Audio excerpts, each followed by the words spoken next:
क्या वे इवॉल्व हो रहे हैं या कुछ और? लिन यू को एहसास हुआ कि वे न सिर्फ साइज में बड़े थे, बल्कि उनके सिर भी कुछ म्यूटेटेड लग रहे थे। वे बड़े मुंह मगरमच्छ जैसे थे, आम लिजर्डमैन से कहीं ज्यादा बड़े।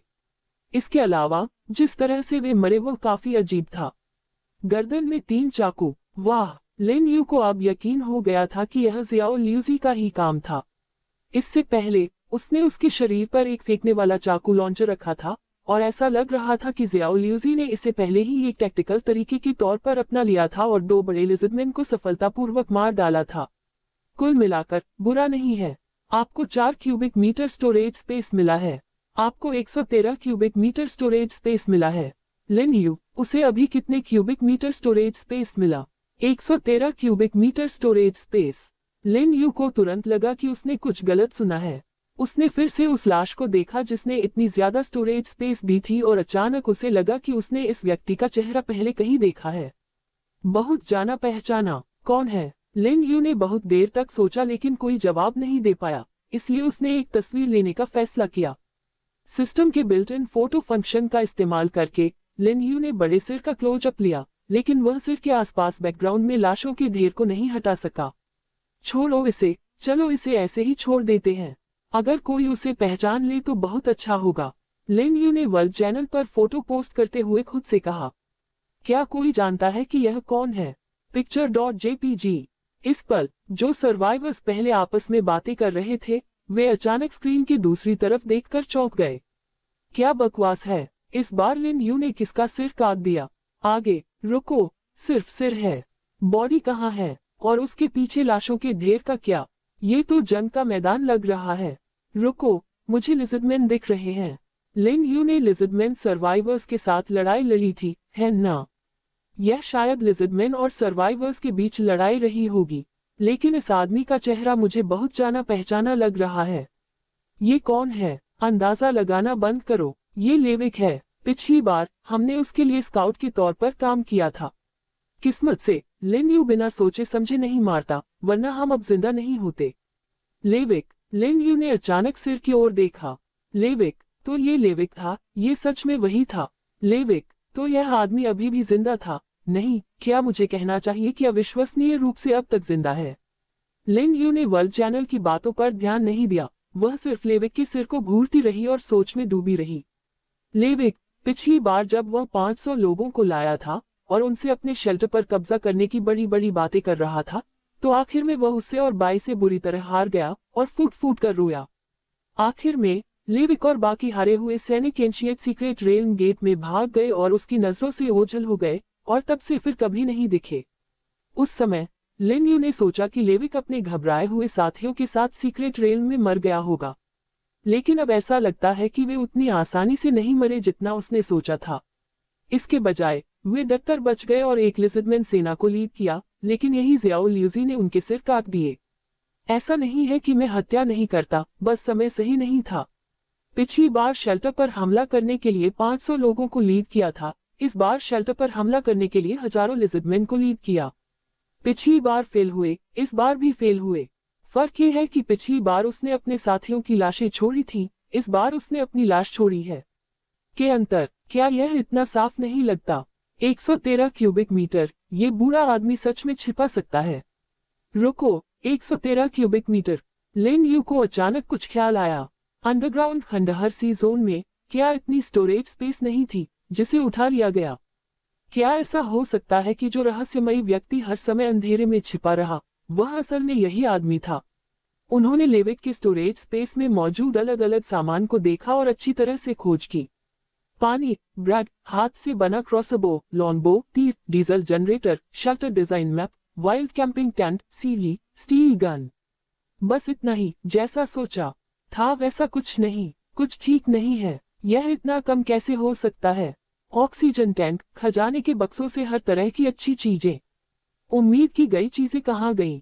लिन यू ने एक पल के लिए सोचा, आसपास पड़ी दूसरों की लाशों को ध्यान से देखा, लेकिन फिर भी उसे कुछ अजीब लगा। क्या लेविक सच में वह इंसान हो सकता है? साजिशों के बारे में लंबा मोनोलॉग बोले बिना, अनसुलझे रहस्यों को सुलझाए बिना और फिर अपनी कमजोरी निकालकर थोड़ा डराए बिना इतनी आसानी से मर गया। कम से कम एक बड़े विलेन की तरह काम तो करो। लेकिन नहीं, ऐसा कुछ नहीं हुआ। शेल्टर में लौटने तक इंतजार भी नहीं किया, इस आदमी का सिर ऐसे ही काट दिया गया, बिना किसी विलेन वाली सोच के। क्या ये सच में वह नहीं हो सकता? मन में शक के साथ लिन यू ने स्टोरेज स्पेस इकट्ठा करना जारी रखा। मुझे कहना होगा, इस बार क्वालिटी बहुत अच्छी है, हर व्यक्ति के पास काफी स्टोरेज स्पेस है। 82 लोग, कुल 408 क्यूबिक मीटर्स। इस बार कितना बड़ा माल मिला है। लिन यू स्टोरेज स्पेस में हुई अच्छी खासी बढ़ोतरी से जरा भी नाखुश नहीं थी। इस दूसरी दुनिया में ज्यादा चीजें मिलने से कौन नाराज होगा। पहले के 1224 क्यूबिक मीटर में अब 1632 क्यूबिक मीटर पानी था। मुझे अचानक इतना अमीर क्यों महसूस हो रहा है। लिन यू ने बचे हुए लोगों की लाशों को एक साथ रखा और उन्हें आग लगा दी। इससे पहले कि वह कुछ और कर पाता, रेड लाइन फिर से दौड़कर आए और उसे अपने साथ आने का इशारा किया।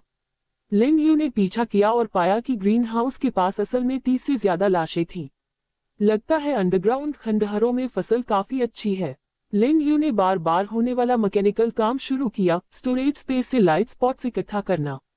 आपको 4 क्यूबिक मीटर स्टोरेज स्पेस मिला है। आपने लाभ उठाया है। जैसे जैसे वह स्टोरेज स्पेस हासिल करता गया, लिन यू ने सिस्टम की आवाज पर फिर से आह भरी और बिना किसी इमोशन के ठंडे और मशीनी तरीके से इन फायदों के बारे में बताया। यह एक मशीन की तरह है।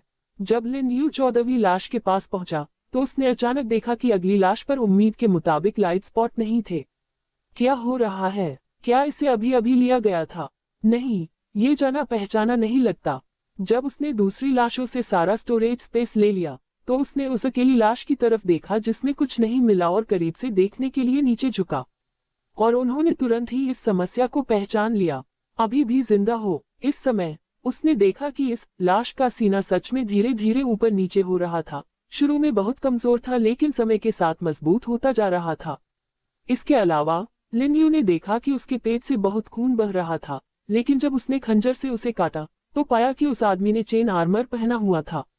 पेट में घाव आर्मर को चीरते हुए तेज पंजों की वजह से हुआ था, लेकिन ध्यान से देखने पर घाव की लंबाई काफी बड़ी थी और डरावनी लग रही थी। लेकिन असल में ये गंभीर नहीं था, बस एक ऊपरी खरोंच थी। अभी भी जिंदा। इसके अलावा उसे जागने में ज्यादा समय नहीं लगा।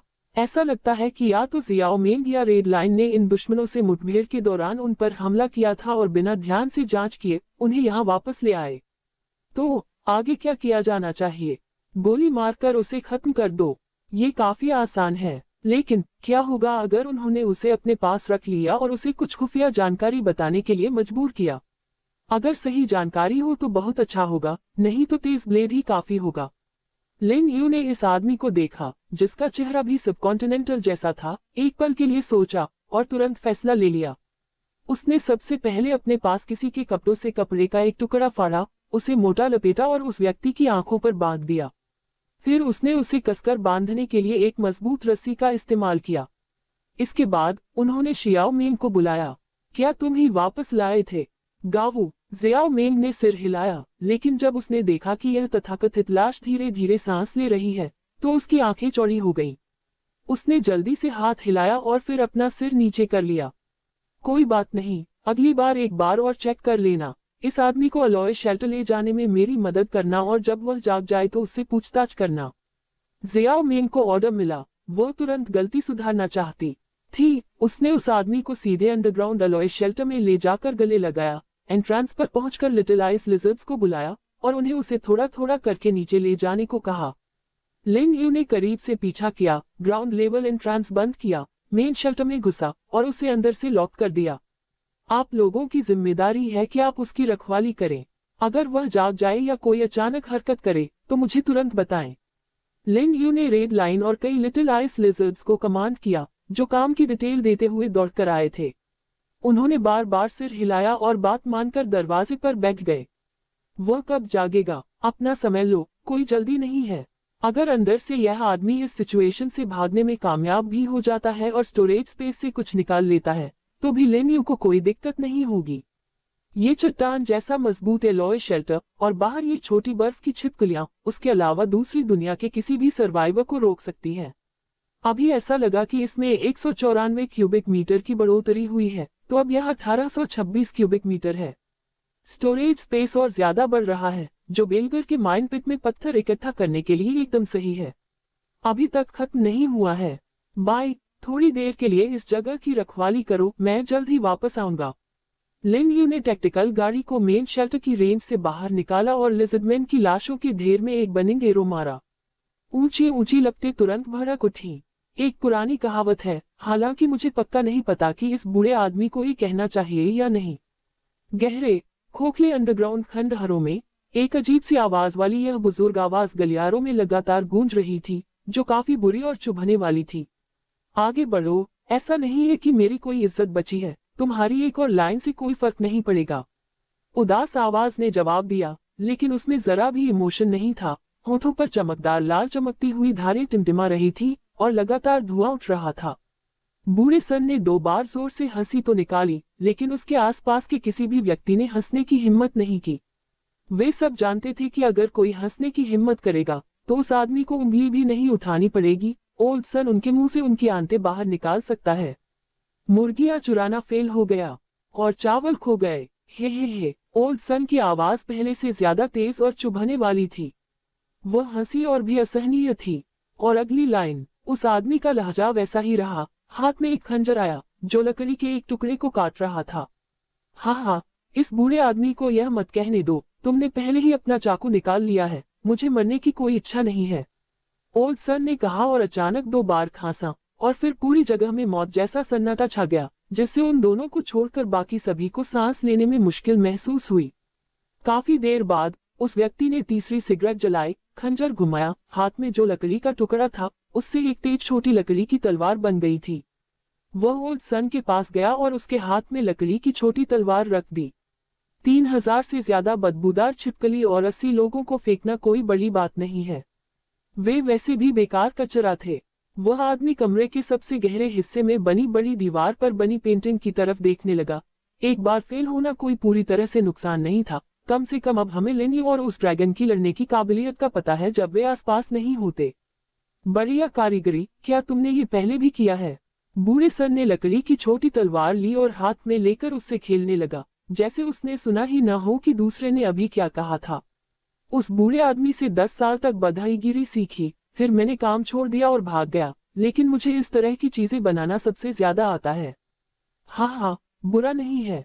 ओल्ड सन ने उसे उठाया और इशारा करते हुए कहा, आगे क्या करने का प्लान है?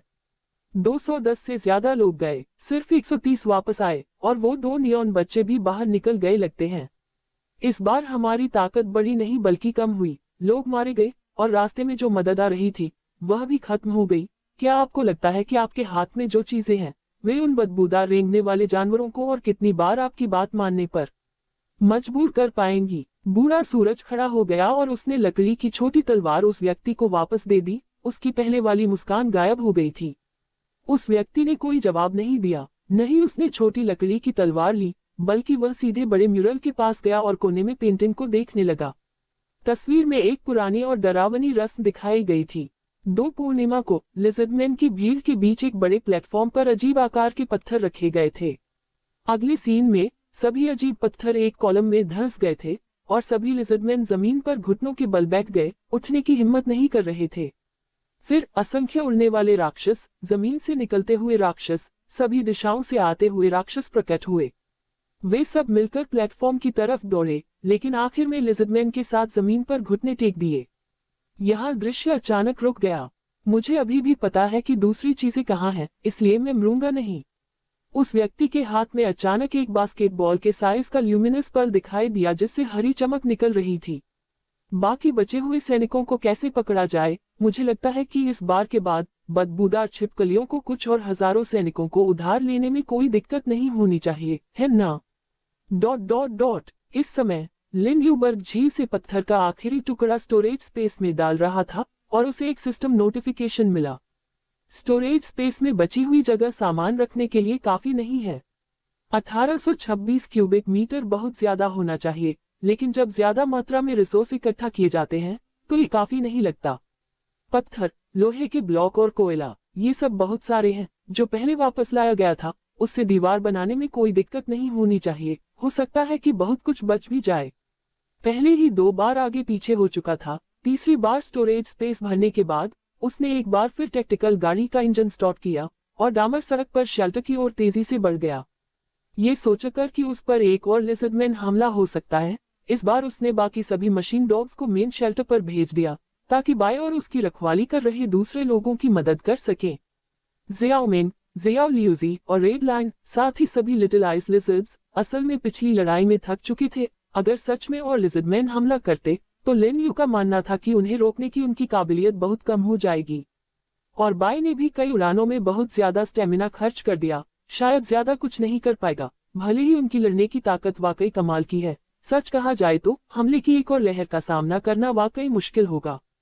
इसलिए मशीन डॉग्स की मौजूदगी बहुत जरूरी हो गई। 120 मशीन डॉग्स में से 50 नाइट्रेट और पर छोड़ दिए गए। लिन यू ने बाकी 70 को शेल्टर पर तैनात कर दिया। अभी के लिए जब तक और मशीन डॉग नहीं बन जाते, यही एकमात्र ऑप्शन है। उनके पास और बनाने के लिए पार्ट्स नहीं है। इसी बात पर क्या किसी ने उन ग्रास काप के लिए कोई ऑफर दिया था जिन्हें हमने पहले छोड़ा था? लिन यू ने कार आधी मोड़ दी और यह बात याद आने पर उसने तुरंत पैनल चेक किया और पाया कि सच में वहां बहुत सारे ऑफर थे। असल में बहुत सारे ऑफर थे और उनमें से ज्यादातर लोग मछली चाहते थे। अरे वाह, आमतौर पर वे इसे छिपा कर रखते हैं और अब वे ये सब कुछ सिर्फ कुछ मछलियों के लिए दे रहे हैं। बदकिस्मती से अब उसके पास उन प्रेसिजन इलेक्ट्रिक पुश रॉड्स के लिए कोई एक्स्ट्रा स्टोरेज स्पेस नहीं था। एक बार फिर उसने कार स्टार्ट की। इस बार लिन यू कुछ 100 मीटर भी नहीं चला था कि उसने देखा कि शेल्टर की तरफ से एक काली परछाई आसमान में उड़ती हुई उसकी तरफ आ रही है। बाय, फिर क्या हो रहा है? लिन यू गाड़ी चलाता रहा और बाय को ज्यादा देर नहीं लगी और वह उसकी कार के ठीक सामने सड़क किनारे उतर गया। गाओ, बाय ने अचानक जमीन की ओर इशारा किया, अपनी आंखें बंद की, फिर जल्दी से उन्हें खोला और वापस खड़ा हो गया। स्टीयरिंग व्हील पर हाथ रखकर लिन यू ने आधे सेकंड के लिए सोचा और ताली बजाई। कैदी जाग गया।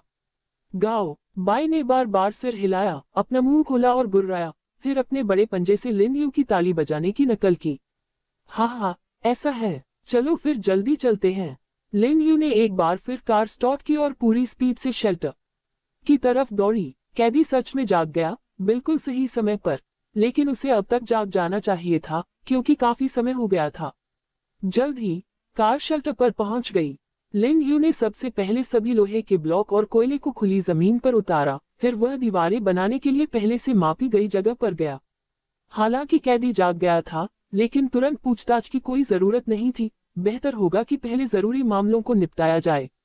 आपने मजबूत किलेबंदी की दीवारें बनाई हैं। आपने बनाया है। लिन यू ने सिस्टम के नोटिफिकेशन पर कोई ध्यान नहीं दिया। जैसे ही वह आगे बढ़ा, ठंडी कंस्ट्रक्शन मशीन की तरह जमीन से बड़ी बड़ी दीवारें उभर आईं। आखिरकार ये पूरा हो गया। इस समय लिन यू मुख्य शेल्टर की छत पर खड़ी होकर चारों ओर देख रही थी।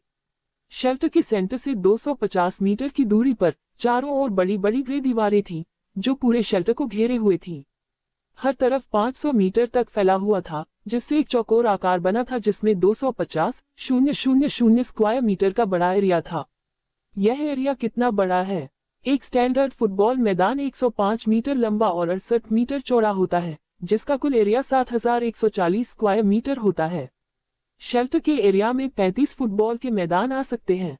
बड़ी जगह ने शेल्टर के कंस्ट्रक्शन की जगह को और भी तंग कर दिया और नई बिल्डिंग्स बनाने के लिए जगह भी दी। और वे 5 मीटर ऊंची, 2 मीटर मोटी दीवारें पहले की तरह बड़े ओलों के हमलों को झेलने के लिए काफी थीं और लिजर्डमैन के हमलों से भी सुरक्षित थीं। चाहे ठंडे हथियारों से या विस्फोटकों से, जिनकी तेज आवाज के बावजूद सीमित शक्ति होती है, वे आसानी से इन दीवारों को तोड़ नहीं सकते थे। ये सोचा जा सकता है कि अगर लिजर्डमैन और भिखारियों के हमले के दौरान ये दीवारें होती, तो वे पूरी तरह से हैरान रह जाते और शेल्टर पर हमला करने का कोई तरीका नहीं ढूंढ पाते। ज़ियाओ मिंग और दूसरी छोटी बर्फ छिपकलियों को उन दुश्मनों को हराने के लिए कम ताकत और ज्यादा अच्छी तरीकों का इस्तेमाल करके लड़ना आसान लगेगा।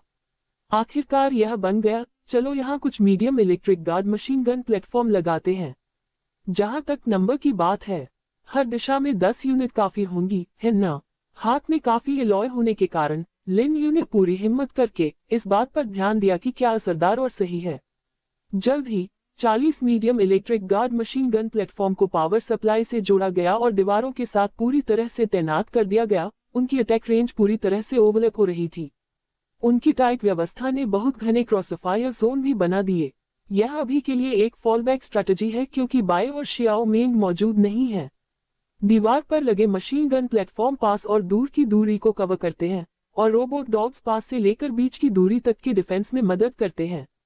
मौजूद 70 रोबोट कुत्तों में से 50 को मेन शेल्टर की रखवाली के लिए रखा गया है और बाकी 20 को दूसरी जगह भेजा गया है। फिर गुरिल्ला युद्ध और फुर्तीली लड़ाई के लिए शेल्टर के अंदर कुछ छोटी आइस लिजर्ड्स रखी जाती हैं। इस सेटअप में जियाओ ल्यूजी और रेड लाइन सही कमांड मैनेज करते हैं। यह इंतजाम इस जगह को एक ऐसा किला बना देगा जिसे देखकर लिजर्डमैन और भिखारी सिर्फ आहें भरेंगे। अगर उन्होंने पहले 10,000 से ज्यादा लोगों को भेजा भी होता तो भी कोई फायदा नहीं होता। 20 या 30,000 लोग भी बिना किसी ब्रेक थ्रू पॉइंट के यहीं फंस जाते। इसके बाद लिजर्डमैन को जमीन के नीचे सुरंग खोदने से रोकने के लिए लिन यू ने 250,000 क्यूबिक मीटर की बड़ी जगह की सतह पर एक पत्थर का खोल रख दिया। इससे लिजर्डमैन के अंदर से अचानक हमला करने का मौका पूरी तरह खत्म हो गया। तो आगे लिन यू मेन शेल्टर की छत से नीचे उतरी और उसके अंदर चली गई।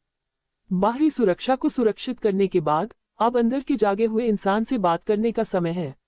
शेल्टर के मेन दरवाजे से अंदर आकर लिन यू बेसमेंट में उतरा और सीधे एलॉय शेल्टर से जुड़ने वाले इमरजेंसी रास्ते की ओर बढ़ गया।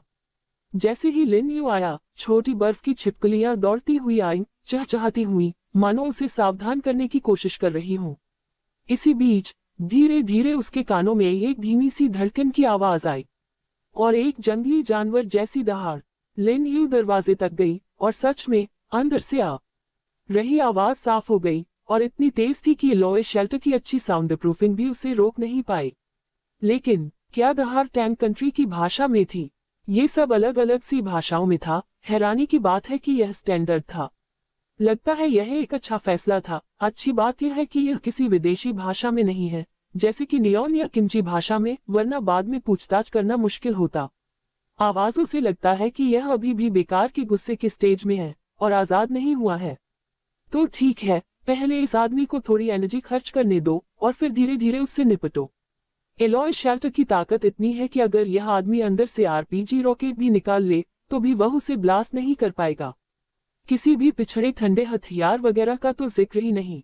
एक एलॉय शेल्टर को नष्ट करना चाहते हैं जब तक कि यह आदमी हल्क न हो। बच्चों, अंदर वाले आदमी पर अच्छी तरह नजर रखना। हमें कुछ काम निपटाने हैं और हम बाद में वापस आएंगे। इस आदमी को सच में भागने मत देना। कुछ भी हो सकता है, कौन जानता है कि अंदर का कैदी स्टोरेज स्पेस से कौन सी बड़ी चीज निकाल ले। लेकिन अगर यह आदमी भागने में कामयाब हो जाता है तो किसी और चीज की चिंता करने की जरूरत नहीं है। छोटी बर्फीली छिपकलियां अपने नुकीले दांत दिखाकर उसे एक पल में खत्म कर सकती हैं। लिटिल आइस लिजर्ड्स को निर्देश देने के बाद लिन यू बाहर निकल गई।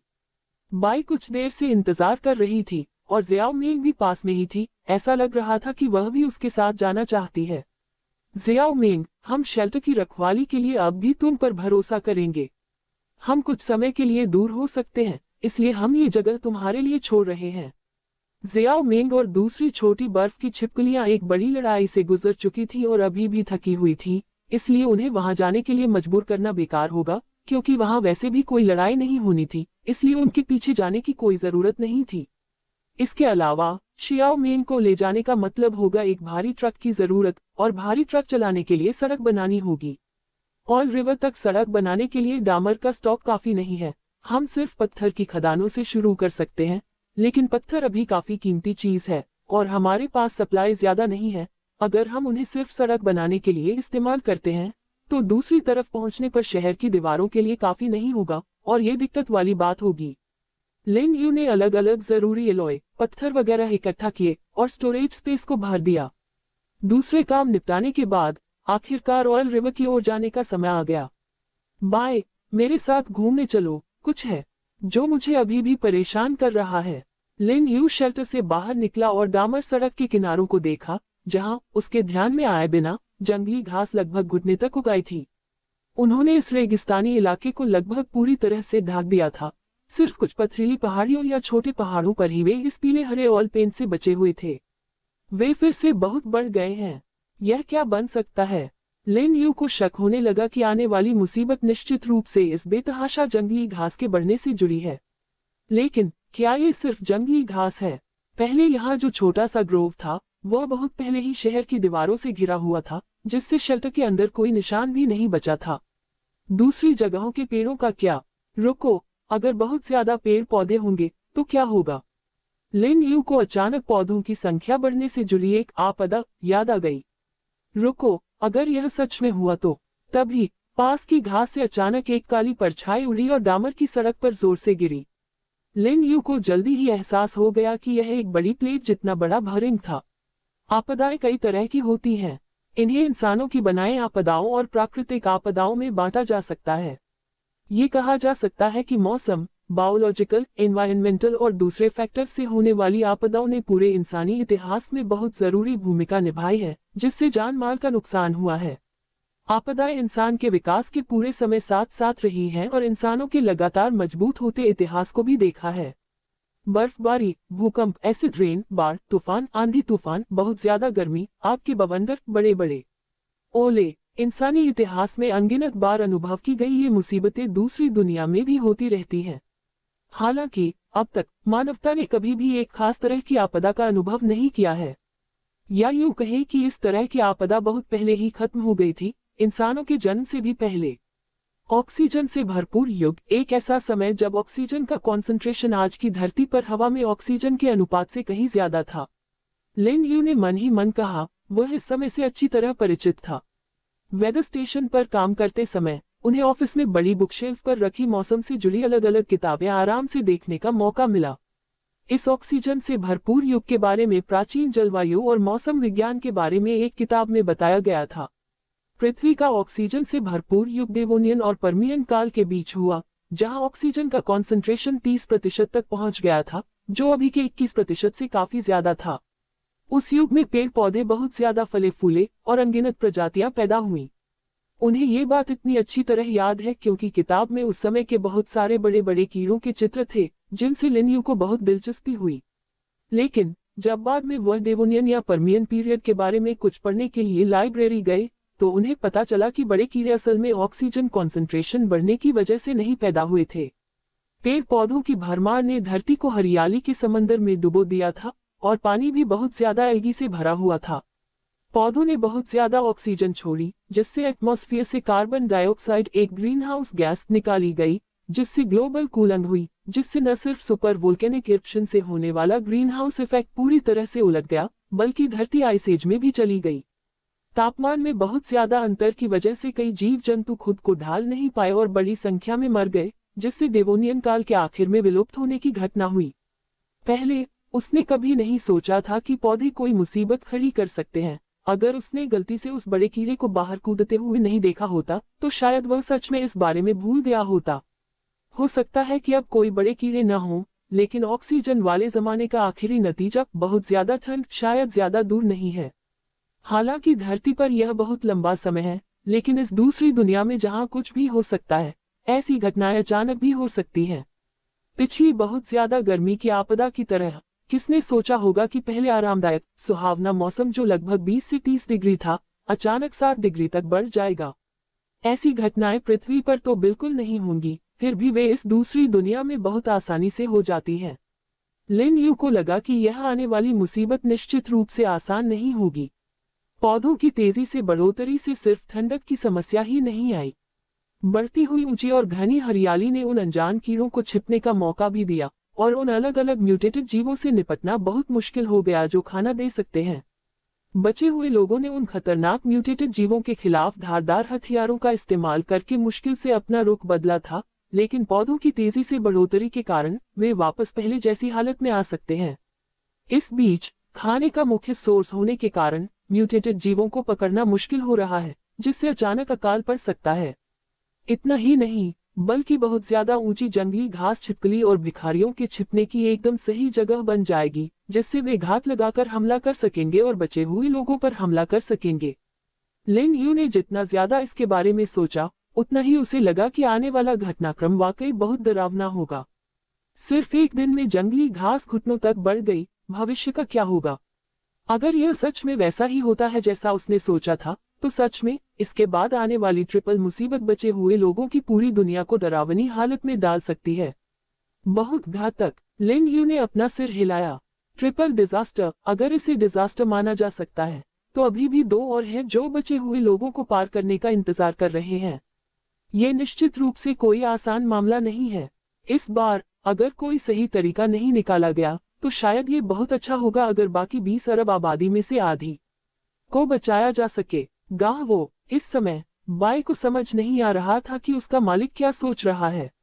उसे इस बारे में बिल्कुल भी पता नहीं था, फिर भी उसे सच में लगा कि रेगिस्तान की हवा पहले से कहीं ज्यादा अच्छी हो गई है। घास में मौजूद छोटे कीड़े उसकी नजर में भी नहीं आते थे। उसकी पूंछ का हल्का सा झटका भी आसानी से एक बड़े इलाके को खत्म कर देता था। ठीक है बाई, चलो बाहर चलते हैं, हम समय बर्बाद नहीं कर सकते। इसके बाद चाहे कुछ भी हो जाए, उसके सामने अभी भी बहुत जरूरी काम है। तेल नदी का इस्तेमाल दूसरों को नहीं करना चाहिए, खासकर लिजर्डमैन जैसों को तो बिल्कुल नहीं। हालांकि उन्हें ठीक से नहीं पता कि रिजर्व कितने हैं, लेकिन इससे मिलने वाला हर केमिकल प्रोडक्ट भविष्य में जब वे ऊंचे लेवल पर पहुंचेंगे तो सबसे जरूरी सपोर्ट होगा। नए जमाने के एनर्जी सोर्स के तौर पर तेल निकालने की अहमियत को नकारा नहीं जा सकता। इसके अलावा लिन यू को हमेशा लगता था कि उसका आखिरी लक्ष्य इस एनर्जी से काफी हद तक जुड़ा होगा। बाई ने अपने बड़े पंख फैलाए और तेजी से आसमान में उड़ गया, सीधे दक्षिण की ओर। लिन यू ने ड्रैगन की पीठ से नीचे देखा। पूरे रेगिस्तान को ढकने वाली बड़ी कंबल जैसी घास उसकी नजर में थी, जो कभी खत्म न होने वाली थी। कभी कभी कुछ काले बिंदु घास पर समूहों में फैल जाते थे। कल यह मैदान कैसा दिखेगा? तब तक मुझे कोई स्ट्रैटेजी सोचनी होगी, नहीं तो मैं भी मुश्किल में पड़ सकता हूँ। उन्हें सच में उम्मीद थी कि जिस मुसीबत के बारे में उन्होंने सोचा था वह असल में नहीं होगी। नहीं तो यह आपदा गंभीर चेन रिएक्शन शुरू कर देगी, जिससे मुश्किल समस्याएं पैदा होंगी और सर्वाइवर के लिए जिंदा रहना और भी मुश्किल हो जाएगा। और ये तो बस एक आपदा है। क्या होगा अगर और भी आए, और भी भयानक आपदाएं? ये सोचना ही सच में डरावना है। हालांकि वह इस मुद्दे पर बाद में फेईयू के साथ चर्चा कर सकता है, क्योंकि वह उन कुछ लोगों में से एक है जिन पर वह थोड़ा भरोसा कर सकता है। फेईयू की बात करें तो इस आदमी ने कल से अब तक उससे बिल्कुल भी कांटेक्ट नहीं किया है। क्या कुछ हुआ है, या वह सीक्रेट दुनिया की खोज में इतना डूबा हुआ है कि वह खुद को बाहर नहीं निकाल पा रहा है? जब लिन यू इन बातों पर सोच रही थी, बाय अपने पंख फड़फड़ाता रहा और दूर से तेल की नदी और उस अंडरग्राउंड बंकर का बड़ा गड्ढा पहले से ही दिखाई दे रहा था। जैसे ही बाय नीचे की ओर बढ़ा, लिन यू ने भी अपने विचार रोक दिए। आखिरकार बाय तेल नदी के पास एक समतल जगह पर उतरा। अच्छा बाई, जब तक मैं इस बड़ी मशीन पर काम कर रहा हूँ, तुम वहां खड़ी होकर कुछ खा क्यों नहीं लेती? लिन यू ने सिस्टम पैनल में क्राफ्टिंग सेक्शन को देखा और ऑयल एक्सट्रैक्शन रिफाइनिंग प्लेटफॉर्म के लिए जरूरी सभी मटेरियल कंफर्म किए। ठीक है, चलो बनाना शुरू करते हैं। आपने बनाया है ऑयल एक्सट्रैक्शन रिफाइनिंग प्लेटफॉर्म। जानी पहचानी सफेद चमक ज्यादा नहीं थी, लेकिन उसमें एक ऐसी ताकत थी जिसने लिन यू को और भी ज्यादा एक्साइटेड कर दिया। जैसे ही चमक फीकी पड़ी, एक मीडियम साइज की मशीन जो एक घर जितनी बड़ी थी, लिन यू के सामने आ गई। ये बहुत बड़ी चीज, जिसकी लंबाई और चौड़ाई 10 मीटर से ज्यादा है और ऊंचाई भी 10 मीटर से ज्यादा है, सच में शानदार है। लिन यू उस बड़ी मशीन को देखकर तारीफ किए बिना नहीं रह सका। बहुत बड़ा क्रेन आर्म, जो एक बड़े हथौड़े जैसा था और जिसमें से एक जबरदस्त टेक्नोलॉजिकल वाइब आ रही थी, बहुत शानदार था। हालांकि यह धरती पर तेल निकालने वाले इक्विपमेंट से पूरी तरह अलग है, फिर भी इसमें काफी समानताएं हैं। लेकिन साफ है, यह ज्यादा सटीक और पावरफुल है। पूरा शरीर लगभग पूरी तरह से मेटेलिक रंगों में है, जो सूरज की रोशनी में चमकता है।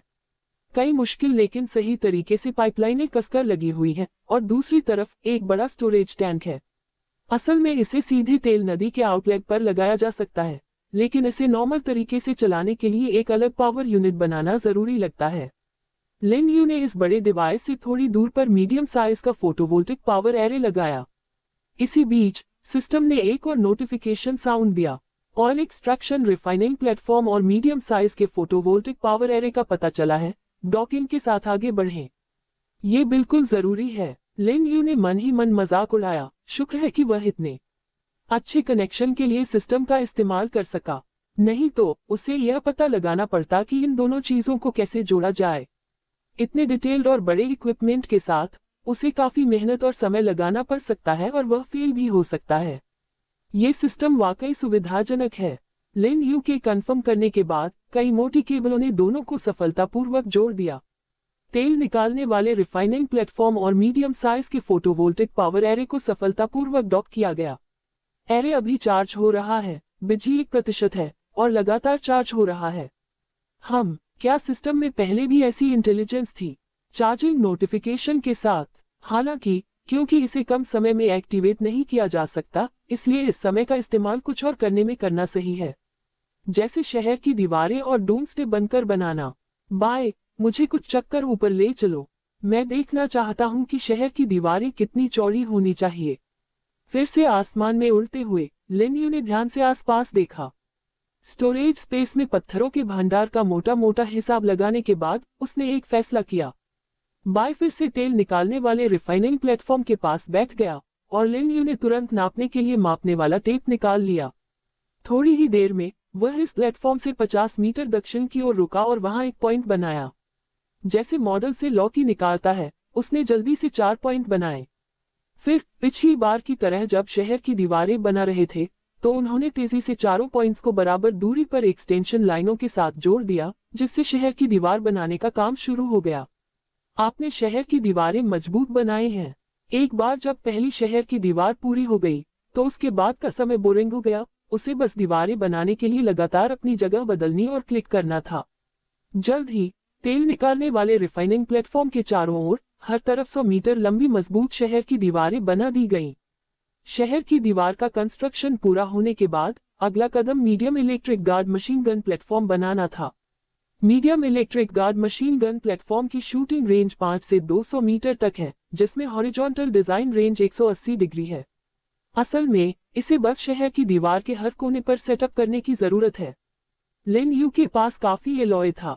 कुछ सोचने के बाद उसने सच में शहर की दीवार के चारों कोनों पर 4 गन प्लेटफॉर्म लगा दिए। इसके बाद उन्होंने 4 और बनाए और उन्हें स्टोरेज स्पेस में रख दिया।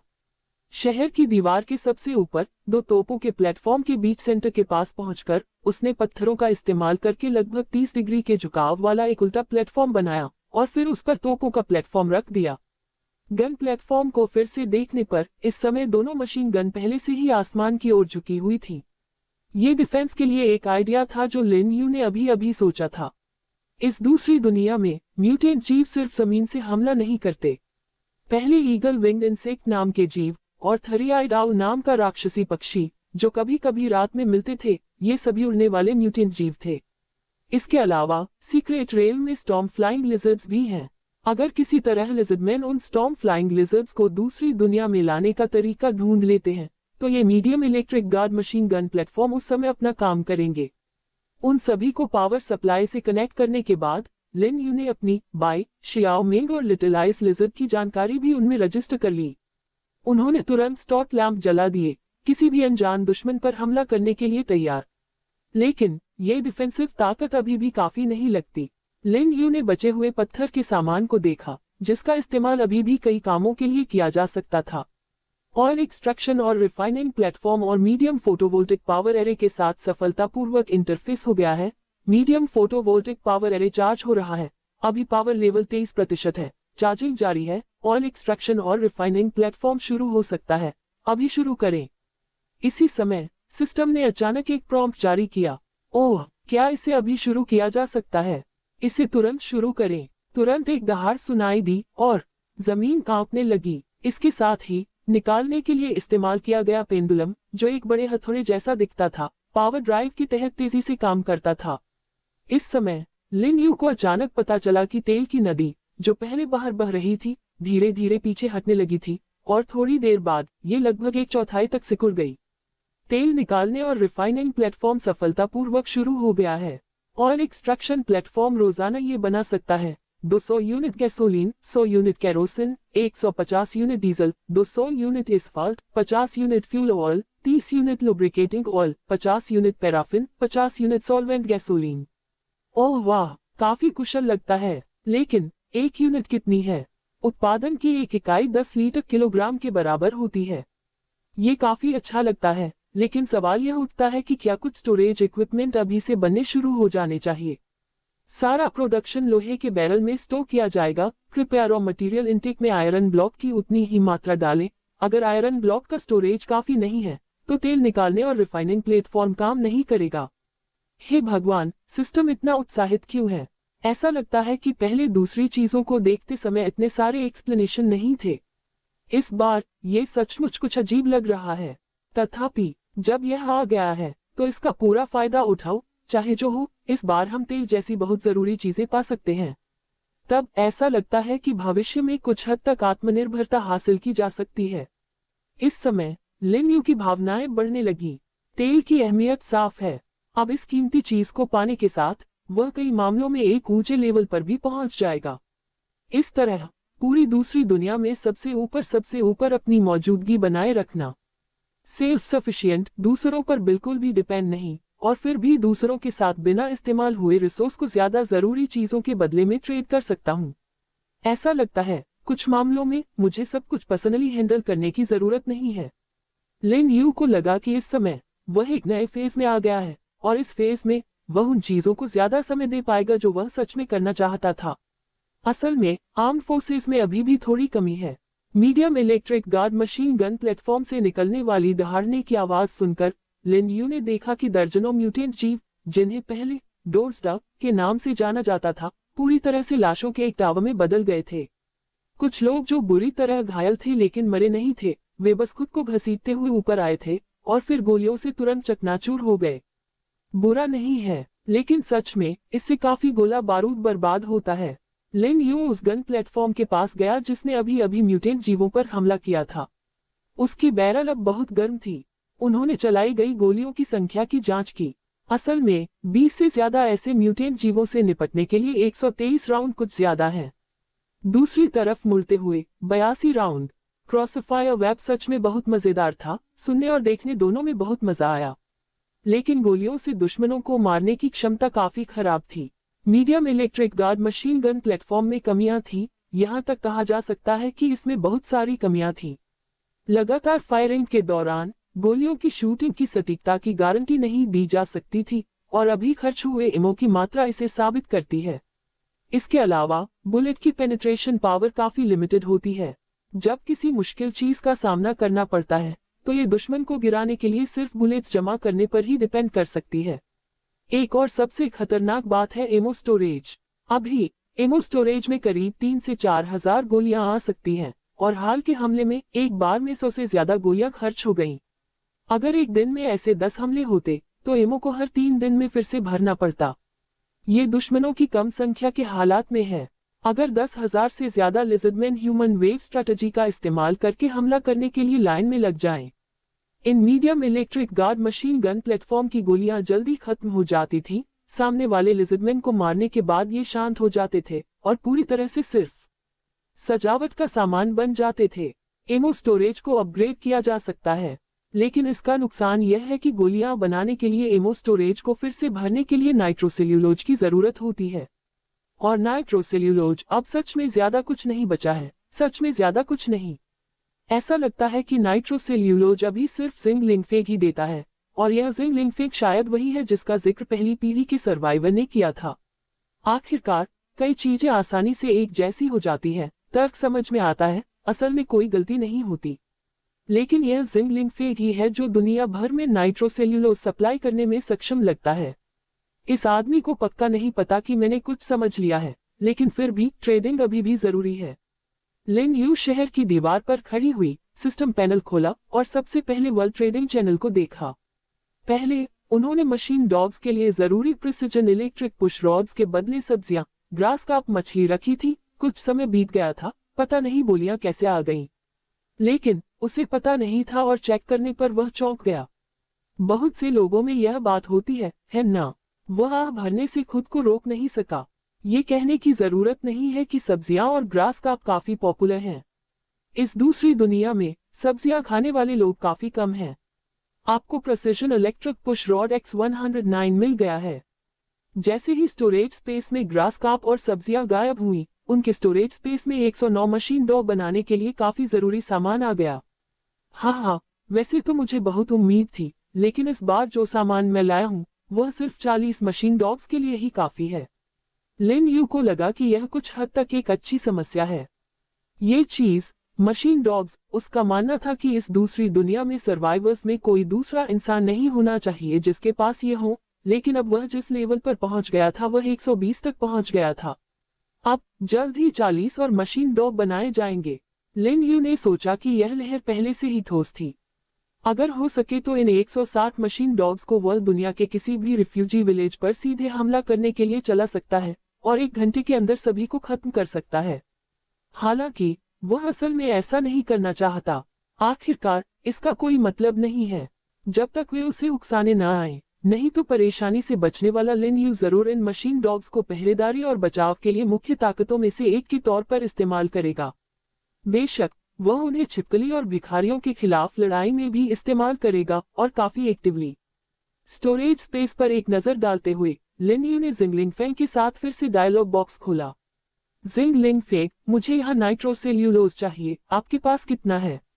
पिछले ट्रेड से ऐसा लगता था कि जिंगलिंग फैंग के रिफ्यूजी विलेज में आम खाने और रोजमर्रा की चीजों की कमी नहीं थी, बल्कि उसे शराब से जुड़ी चीजें बहुत पसंद थीं। और शराब उन चीजों में से एक है जिसे लिन यू अभी बेचना चाहती है। इसका कारण यह है कि उनके पास बहुत बड़ा स्टॉक है, चाहे वाइन हो या विस्की, उसके पास बहुत ज्यादा स्टोरेज है। और क्योंकि उसने हाल ही में ट्रेडिंग के लिए इसका इस्तेमाल नहीं किया है, इसलिए वह हमेशा रिसोर्स एक्सचेंज करने के लिए नाइटर का इस्तेमाल करता है। अब ये बिल्कुल सही लग रहा था। हालांकि लिन यू के बातचीत भेजने के बाद जिंग लिंगफिक की तरफ से काफी समय तक कोई रिएक्शन नहीं आया। बिजी, या शायद लिन यू को याद आया कि कैसे जिंग लिंगफिक ने एक बार जानबूझकर उसे लिली कुलाहाओ के खिलाफ खड़ा किया था ताकि वे आपस में भिड़ सकें। क्या यह आदमी शायद कुछ और करने की फिराक में है? लिन यू ने थोड़ी देर इंतजार किया। कोई जवाब न मिलने पर वह शहर की दीवार से नीचे उतरा, एलॉय डोर खोला और दीवार के बाहर चला गया। शहर की दीवार से लगभग 10 मीटर की दूरी पर लिन यू ने फिर से निर्माण कार्य शुरू किया, लेकिन इस बार वह शुरुआती तरह की दीवार बना रहा था जो 35 सेंटीमीटर मोटी और 3 मीटर ऊंची थी। इस तरह की दीवार को बचाव के लिए किसी गार्ड मशीन गन प्लेटफॉर्म की जरूरत नहीं थी, बस उसे काफी ऊंचा होना था। शहर की दीवार के चारों ओर लिन यू ने जल्दी से दीवारों का एक नया घेरा बनाया और इन दीवारों और शहर की दीवार के एरिया में शहर की दीवार के अंदर की तरह ही उसने पत्थरों की एक परत बिछा दी। ऐसा करने का मुख्य मकसद छिपकली और भिखारियों को अंदर से हमला करने के लिए सुरंग खोदने से रोकना है। ये सब करने के बाद लिन यू ने पहले से बचे हुए 20 मशीन डॉग्स को बाहर निकाला। इसके अलावा लिन यू ने इनमें से हर मशीन डॉग को अलग अलग अपग्रेड किया, जिसमें 30 राउंड की बुलेट काउंट वाली स्नाइपर राइफल थी। स्नाइपर टाइप मशीन डॉग्स की भूमिका अहम है और लिन यू का ये भी मानना था कि वे बहुत दूर से दुश्मन पर आसानी से हेडशॉट मार सकते हैं। उनकी स्नाइपिंग को आसान बनाने के लिए लिन यू ने बाहरी दीवारों और जमीन के बीच कुछ ढलान भी बनाए ताकि ये मशीन डॉग सीधे पेट्रोलिंग और स्नाइप कर सके। लिन यू ने दुश्मनों से मुठभेड़ के समय उनके पेट्रोल रूट और स्ट्रेटजी को सेट और एडिट किया, जिसमें थोड़ा समय लगा। इसके बाद उन्होंने बिना थके 40 मशीन डॉग बनाए। इन मशीन डॉग्स में डबल MP5 सबमशीन गन लगी थी, जो medium electric guard machine gun platform के शांत होने पर या जब लिजर्डमैन आगे बढ़ते हैं तो मिड रेंज स्वीपिंग और गुरिल्ला युद्ध के लिए जिम्मेदार थी। इस तरह medium electric guard machine gun platform और मशीन डॉग्स के मिले जुले सहयोग से पास, बीच और लंबी दूरी पर डिफेंस असल में बिना किसी परेशानी के था। अब बस डूम्सडे बनकर बनाना और लिटिल आइस लिजर्ड्स को वापस लाना बाकी है। और फिर इस समय सिस्टम से अचानक एक आवाज निकली, बधाई हो, आपने और आपके पालतू जानवर ने एक इमोशनल रिश्ता बना लिया है और आपके पालतू जानवर का रिश्ता और भी बेहतर हो गया है।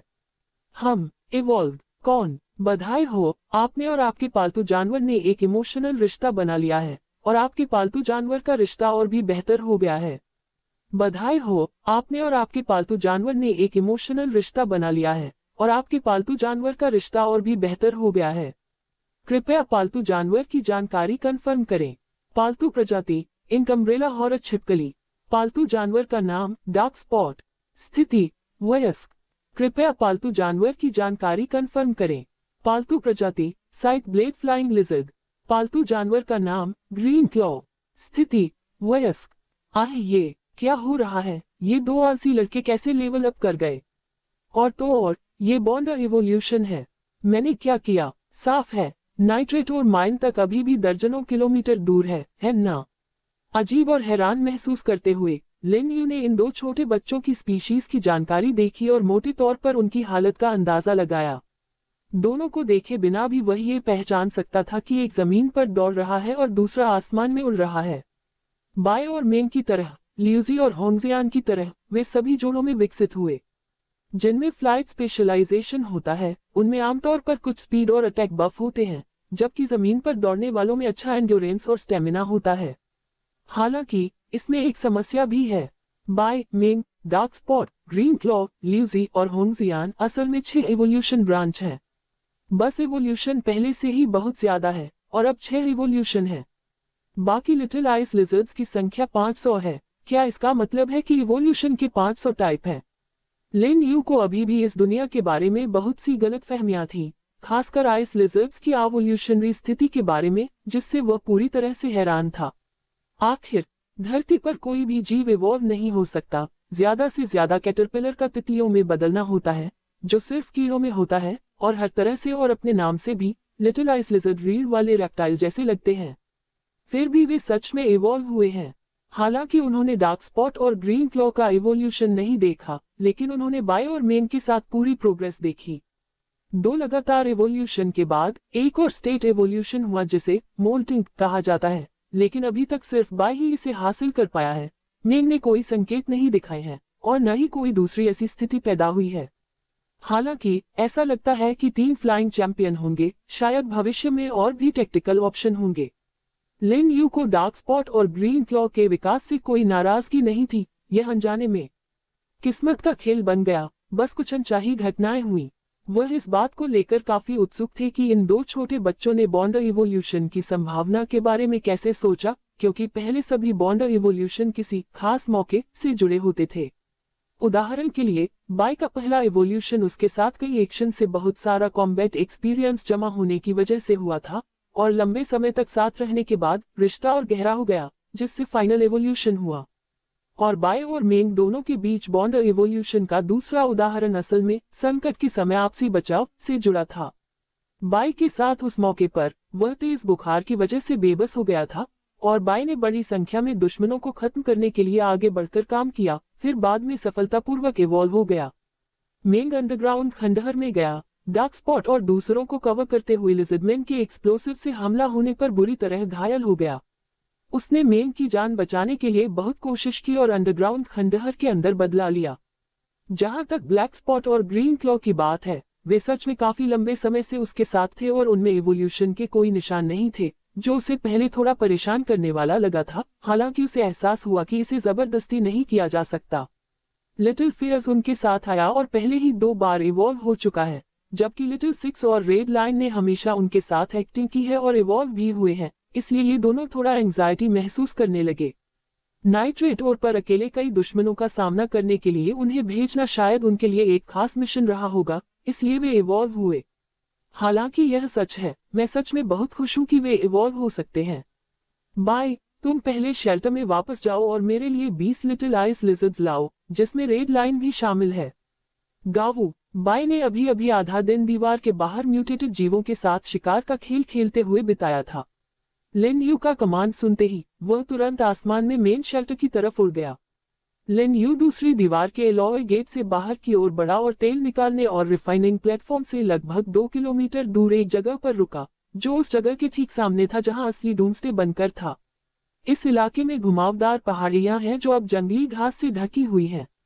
म्यूटेटेड जीव सच में बहुत कम मिलते हैं। ऐसा लगता है कि बाय ने उन्हें बुरी तरह पीटा है और एक साथ ढेर कर दिया है।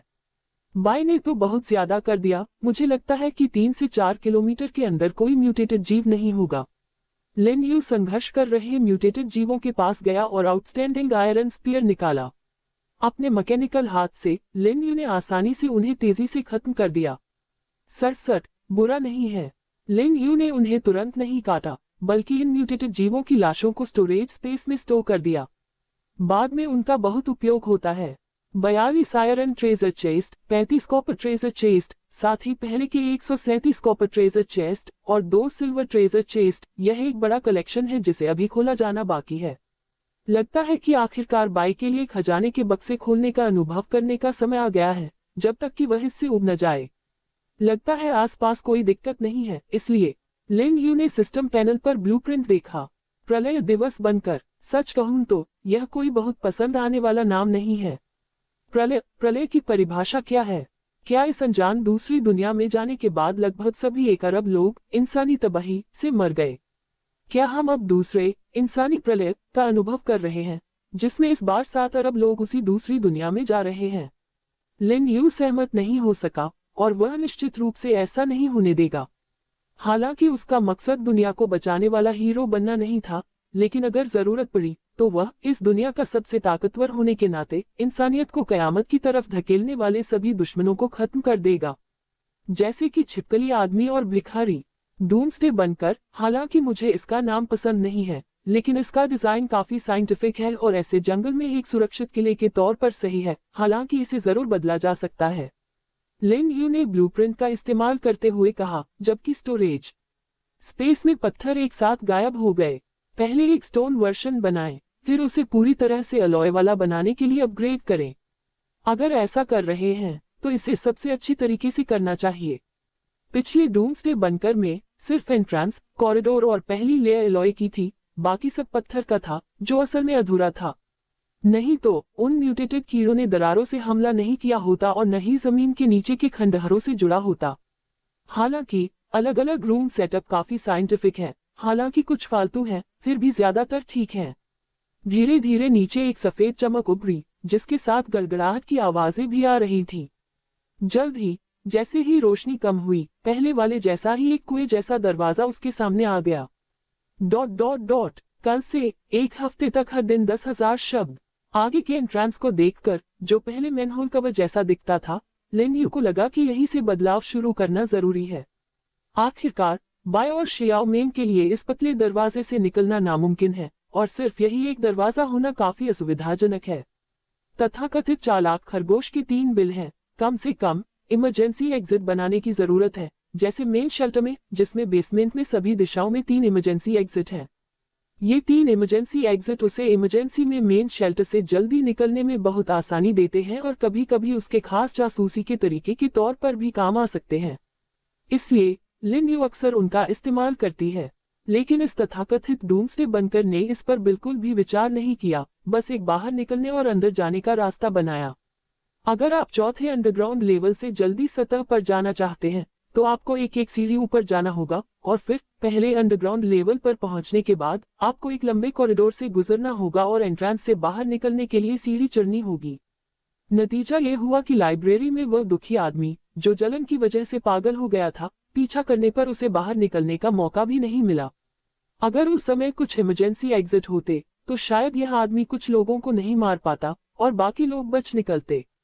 दरवाजा पहला कदम है। सबसे पहले इसे बड़ा करें, फिर एलॉय का दरवाजा बनाएं। जल्द ही जानी पहचानी रोशनी में 3 मीटर चौड़ा, 2 मीटर ऊंचा एलॉय का दरवाजा तेजी से उसके सामने आ गया। फिर लिन यू ने दरवाजे को ओरिजिनल दरवाजे के बगल में रख दिया और जैसा कि उम्मीद थी, सिस्टम की आवाज सही से सुनाई दी। शेल्टर के दरवाजे को एलॉय दरवाजे में अपग्रेड करने के लिए एक यूनिवर्सल अपग्रेड डिजाइन मैप की जरूरत है। नेचुरली कंफर्म हो गया है, तो आगे जो बदलाव करने की जरूरत है वह बस थोड़ा सा नहीं है। दरवाजे को सफलतापूर्वक अपग्रेड करने के बाद लिन यू के अगले लक्ष्य नीचे जाने का रास्ता, इमरजेंसी एग्जिट, शेल्टर के अलग अलग लेवल को बढ़ाना और कमरे में आसान बदलाव करना थे। 12 यूनिवर्सल अपग्रेड डिजाइन मैप और कई शेल्टर डिजाइन मैप इस्तेमाल करने के बाद लिन यू ने आखिरकार इस डूम्सडे बंकर को अपने मनचाहे मॉडल में बनाया। एंट्रेंस को बढ़ाना, नीचे जाने वाले रास्ते को रैंप में बदलना और पहले अंडरग्राउंड लेवल की ऊंचाई को 10 मीटर तक कम करना। लेवल 1 से 5 पर 2 इमरजेंसी एग्जिट, हर लेवल पर लगभग 10 वेंटिलेशन शाफ्ट। इसके अलावा तीसरे और चौथे लेवल के एरिया को दोनों तरफ मैच करने के लिए बड़ा करना और एक 5वां लेवल जोड़ना, लेकिन बाकी 4 के मुकाबले जगह और ऊंचाई ज्यादा और ऊंची होगी, जिसे स्विमिंग पूल और लिटिल आइस लिजर्ड्स के रहने की जगह के तौर पर इस्तेमाल किया जाएगा। और फिर दरवाजा खोलकर लिन यू डूम्सडे बंकर से बाहर निकली, जिसका स्ट्रक्चर और लेआउट अब काफी बदल गया था। बाय अनजाने में वापस आ गया था और रेड ट्रेड के नेतृत्व में 20 लिटिल आइस लिजर्ड्स के एक ग्रुप ने लिन यू को बड़ी दिलचस्पी से देखा। ऐसा लग रहा था कि वे सीधे इस जगह पर आ गए हैं। ओह हे, बिल्कुल सही समय पर, लेकिन अभी काम पूरी तरह से नहीं हुआ है। थोड़ा और इंतजार करो और ये तैयार हो जाएगा। लिन यू ने स्टोरेज स्पेस से हाई प्रिसिजन रिसर्च वर्कस्टेशन निकाला और उसे डूम्सडे बंकर के दरवाजे के किनारे पर छुआ दिया। आपको बहुत मजबूत डूम्सडे बंकर डिजाइन मैप मिल गया है। जैसे ही सिस्टम की आवाज गूंजी, जमीन पर बना असली दरवाजा गायब हो गया। उसके बाद एक गड़गड़ाहट की आवाज आई। लिन यू लगातार पीछे हटता रहा, क्योंकि कुचली हुई गहराई से धूल उड़कर बाहर की ओर घूम रही थी। जल्द ही जहां असली डूम्सडे बनकर था, वहां एक गहरा गड्ढा दिखाई दिया। इसे एक छोटा तालाब बनाया जा सकता है। फिर देखें कि पानी कहाँ ज्यादा है और पानी ऊपर खींच ले। वह जगह काफी अच्छी लग रही है। लिन यू ने देखा कि लगभग 1 किलोमीटर से ज्यादा दूर एक गड्ढा बन रहा है, जिससे पानी की एक चौड़ी सतह बन रही है। लिन यू और बाई देखने गए और अचानक उन्हें इस छोटी सी झील में कुछ काली आकृतियां तैरती हुई मिली। क्या हाल है? क्या यहाँ भी वो अजीब मछलियां हैं? लिन यू ने कुछ देर तक देखा और पाया कि ये अजीब मछलियां काफी बड़ी लग रही थी। पहले की अंधी शिकारी मछलियों की याद दिलाती थी, लेकिन ये कहाँ से आई? वह झील के किनारे गया और काली परछाइयां तुरंत चारों तरफ से तैरती हुई किनारे के पास आ गईं। गावू! अचानक बाई ने जोर से दहाड़ा, जिससे झील में काली परछाइयों में एक अजीब सी छपाक हुई और वे झील की गहराई में भाग गईं। अच्छी चीज है, यह जरूर कोई नेचुरल दुश्मन होगा, है ना? लिन यू ने झील के पानी को पहचानते हुए कहा। कोई दिक्कत नहीं, पीने लायक लेवल है। उसने स्टोरेज स्पेस पर नजर डाली, सीधे लगभग 1000 क्यूबिक मीटर पानी लिया और फिर नए बने गहरे गड्ढे के किनारे लौट आया। स्विमिंग पूल बनाने के बारे में क्या ख्याल है? लिन यू ने सोचा, गड्ढे को देखा और अपने मन में उसके पूरे आकार और अलग अलग आइडिया की प्लानिंग करने लगा। गड्ढे का निचला हिस्सा जमीन से लगभग 20 से 30 मीटर ऊंचा था, जिसकी लंबाई और चौड़ाई लगभग 20 मीटर थी। असल में ये काफी बड़ा था। अगर आप इसे भरना चाहते हैं तो लगभग 12,000 क्यूबिक मीटर्स पानी की बहुत ज्यादा मात्रा की जरूरत होगी। अगर आप मिट्टी की सतह को चारों ओर से सीधे पत्थरों से ढक दे तो ये काफी गहरा गड्ढा बन जाता है, जबकि वहां बहुत पानी है। इतनी गहराई कुछ हद तक बेमतलब लगती है। लिटिल आइस लिजर्ड्स का असली घर कम तापमान वाली गुफाओं में था और उनके खेलने की जगह में पानी का सोर्स ऐसी जमीन के नीचे की नदियां थी जो ज्यादा गहरी नहीं थी। इसे इतना गहरा बनाने की जरूरत नहीं है, बस इतना बड़ा होना चाहिए कि वे मजे कर सकें। पहले यहाँ मिट्टी डालकर गहराई बढ़ाओ, फिर ऊंचाई के अंतर को एडजस्ट करो। लिन यू का अपना प्लान था और उसने जल्द ही इसे स्टेप बाय स्टेप लागू करना शुरू कर दिया। लिन यू पहाड़ी के दूसरी तरफ गया और मिट्टी उठाकर उसे बड़े गड्ढे में डालने लगा। 20 से 30 मीटर की गहराई जल्दी भर गई और आखिर में सतह से लगभग 8 मीटर की दूरी पर पहुंच गई। इसके बाद वह गड्ढे के नीचे गया और आसपास की जगह को पूरी तरह से पत्थरों से ढक दिया, जिससे एक ऐसा फिनिश्ड प्रोडक्ट तैयार हुआ जो पूरी तरह से जुड़ा हुआ था। क्योंकि यह एक स्विमिंग पूल होने वाला है, इसलिए इसका एक गहरा और एक कम गहरा सिरा होना चाहिए। आखिर बाई और शियाओमिंग दूसरी छोटी बर्फीली छिपकलियों से बहुत बड़ी हैं। इन बातों को ध्यान में रखते हुए लिन यू ने गड्ढे के नीचे एक बड़ा स्विमिंग पूल बनाना शुरू किया। पूल बनाना असल में काफी आसान था, बस इसे मनचाही ऊंचाई तक बनाना था और एक तरफ से सील कर देना था। कुछ ही समय में 20 मीटर लंबा और चौड़ा एक स्विमिंग पूल बन गया, जिसका सबसे गहरा हिस्सा 3.5 मीटर से भी कम था और उथला सिरा सिर्फ 1.5 मीटर गहरा था। फिर लिन यू ने इसे पहले से जमा किए गए पानी से भर दिया और यह पक्का करने के लिए कि पूल में काफी पानी है, इसे कुछ बार आगे पीछे किया। हालांकि लिन यू ने यह भी पाया कि छोटी झील का पानी कभी खत्म नहीं होता, क्योंकि आधे दिन बाद भी पानी में कोई कमी नहीं आई थी। पूल पूरा करने के बाद बाई लिन यू को जमीन पर ले गया और फिर उसने बड़े गड्ढे को ढकने के लिए एलॉय का इस्तेमाल करके एक बड़ा ढक्कन बनाया। इसके बाद उन्होंने यहाँ सपोर्ट बनाने के लिए काफी एलॉय का इस्तेमाल किया। जहां तक एंट्रेंस की बात है, तो बेशक ये वो जगह होगी जहां जल्द ही डूम्सडे बनकर बनाया जाएगा। अब तो ये काफी बड़ा लग रहा है। पहले से ही पूरी तरह से बंद स्विमिंग पूल की छत को देखकर लिन यू उत्साहित हुए बिना नहीं रह सकी। अगला कदम पूरी तरह से एलॉय वाला डूम्सडे बनकर है। जल्द ही लिन यू के पैरों के नीचे एक सफेद रोशनी चमक उठी, जहां उसने चुना था। आपने एक alloy high strength reinforced doomsday बनकर बनाया है। ... केबिन, अरे तुम सब क्या बात कर रहे हो? लगता है लिन यू ने फिर कुछ बड़ा किया है। ग्रेगरी, बातचीत करने आए हो? जब तक तुम आओगे बातें लगभग पुरानी हो जाएंगी। लगता है लिन यू ने शेल्टर से दूर रहते हुए 15,000 लिजर्डमैन और भिखारियों को कुचलने के लिए उन गार्ड्स पर भरोसा किया था और आखिर में वे लोग 4,000 से ज्यादा लाशें छोड़कर भाग गए। शॉन, क्या जिंदा बचे भिखारियों को गंभीर PTSD हो गया था?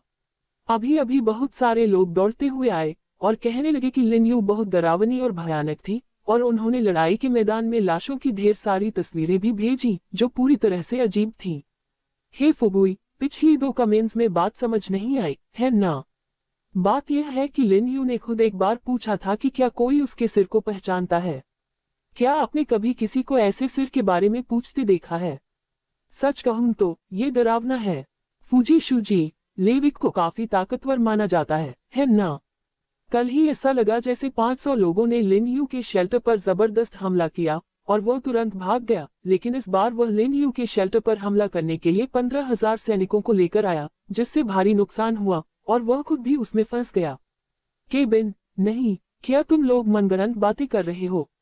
मुझे पता है कि लिन यू ताकतवर है, लेकिन उस लेविक को 15,000 सैनिकों के साथ हराना, जबकि वह वहां नहीं था, ये तो बहुत दूर की बात है ना?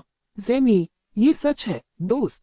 कौन दूसरों का हौसला बढ़ाना चाहता है और अपना हौसला तोड़ना चाहता है? उस समय मैं गुफा के पास था, नहीं तो उस उल्टी हुई परछाई से मेरा सिर कट जाता।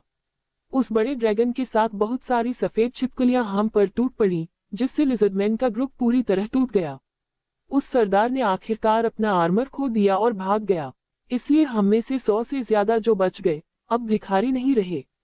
तो कोई मुझे चाहता है। मेरे पास बहुत सारे रिसोर्स हैं, अगर इंटरेस्टेड हो तो प्राइवेट में कांटेक्ट करो।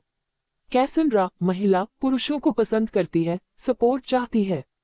कैस्पर, यहाँ रिफ्यूजी विलेज में लंबे समय के लिए भर्ती हो रही है, बहुत सारे रिसोर्स हैं, काम आसान है, बहुत सारी सुंदर महिलाएं हैं, आओ जिंदगी का मजा लो। जिन जायसी, कोई मसालेदार पत्ता गोभी दे रहा है, मैं अच्छी चीज दे दूंगा, हम मोल भाव कर सकते हैं। ये दुनिया की धरोहर हमारी है। टैंक फे, वाह, अचार खाने पर गर्व हो रहा है, कमाल है। ये दूसरी दुनिया है, अभी भी टैंक कंट्री से सामान चुराकर अपने देश में लाना चाहते हो। जिन जैसी, आपने क्या कहा? टैंक फे, मैंने कहा था साइज की तुलना करो, तुम्हारा 1 मिलीमीटर है ना? pinching.jpg, जिन जैसी, मेरा 100 मीटर दूर है।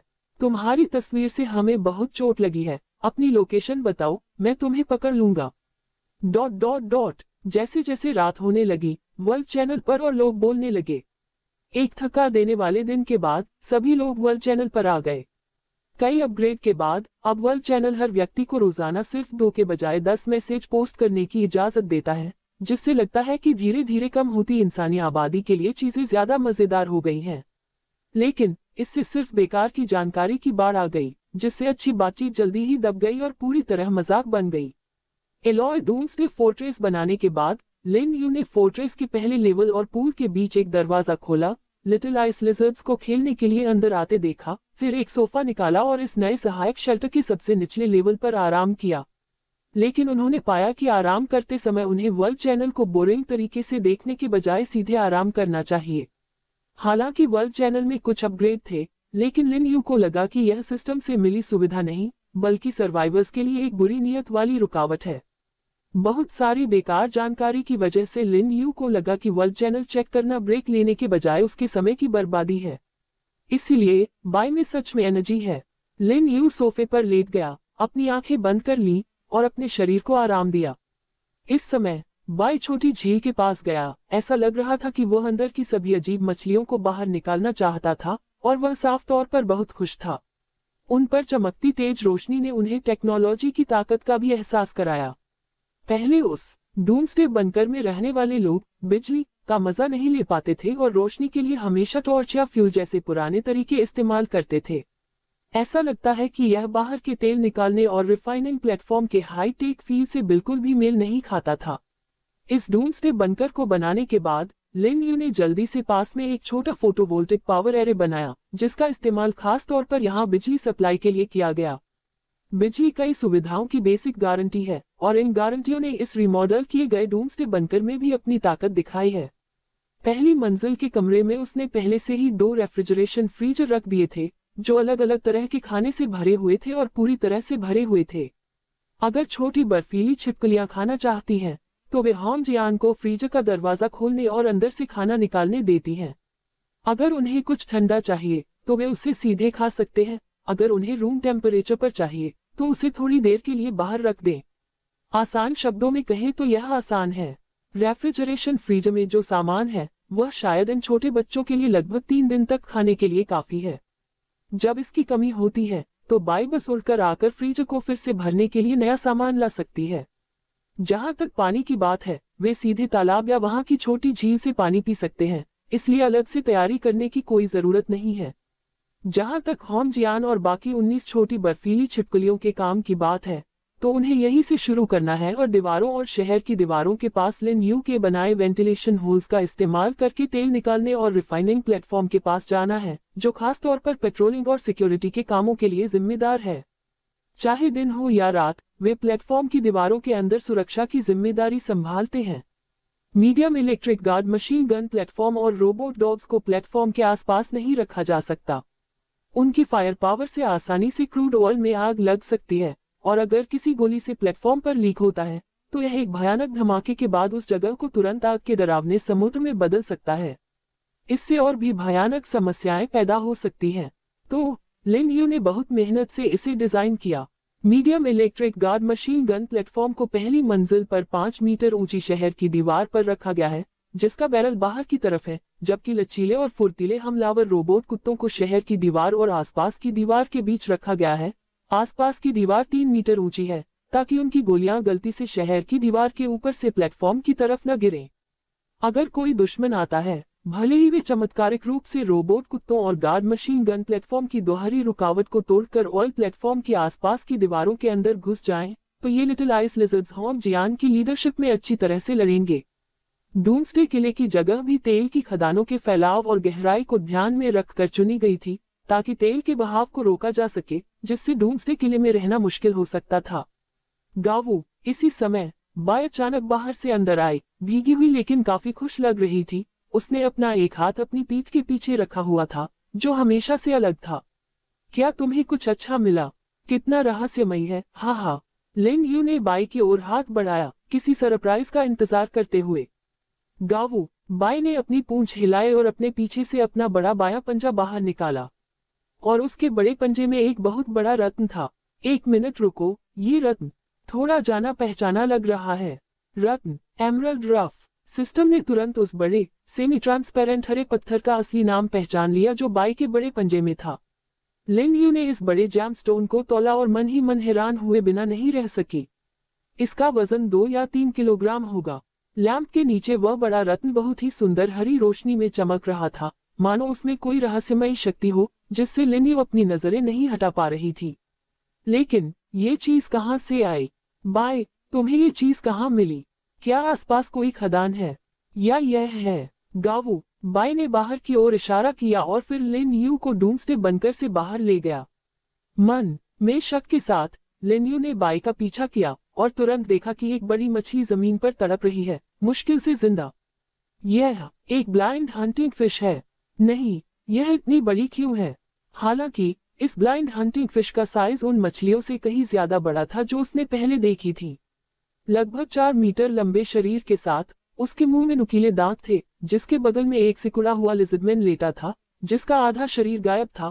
उसके पंजे मुड़े हुए थे जैसे उसने पहले किसी चीज को कसकर पकड़ा हो, जिससे एक जगह दिख रही थी।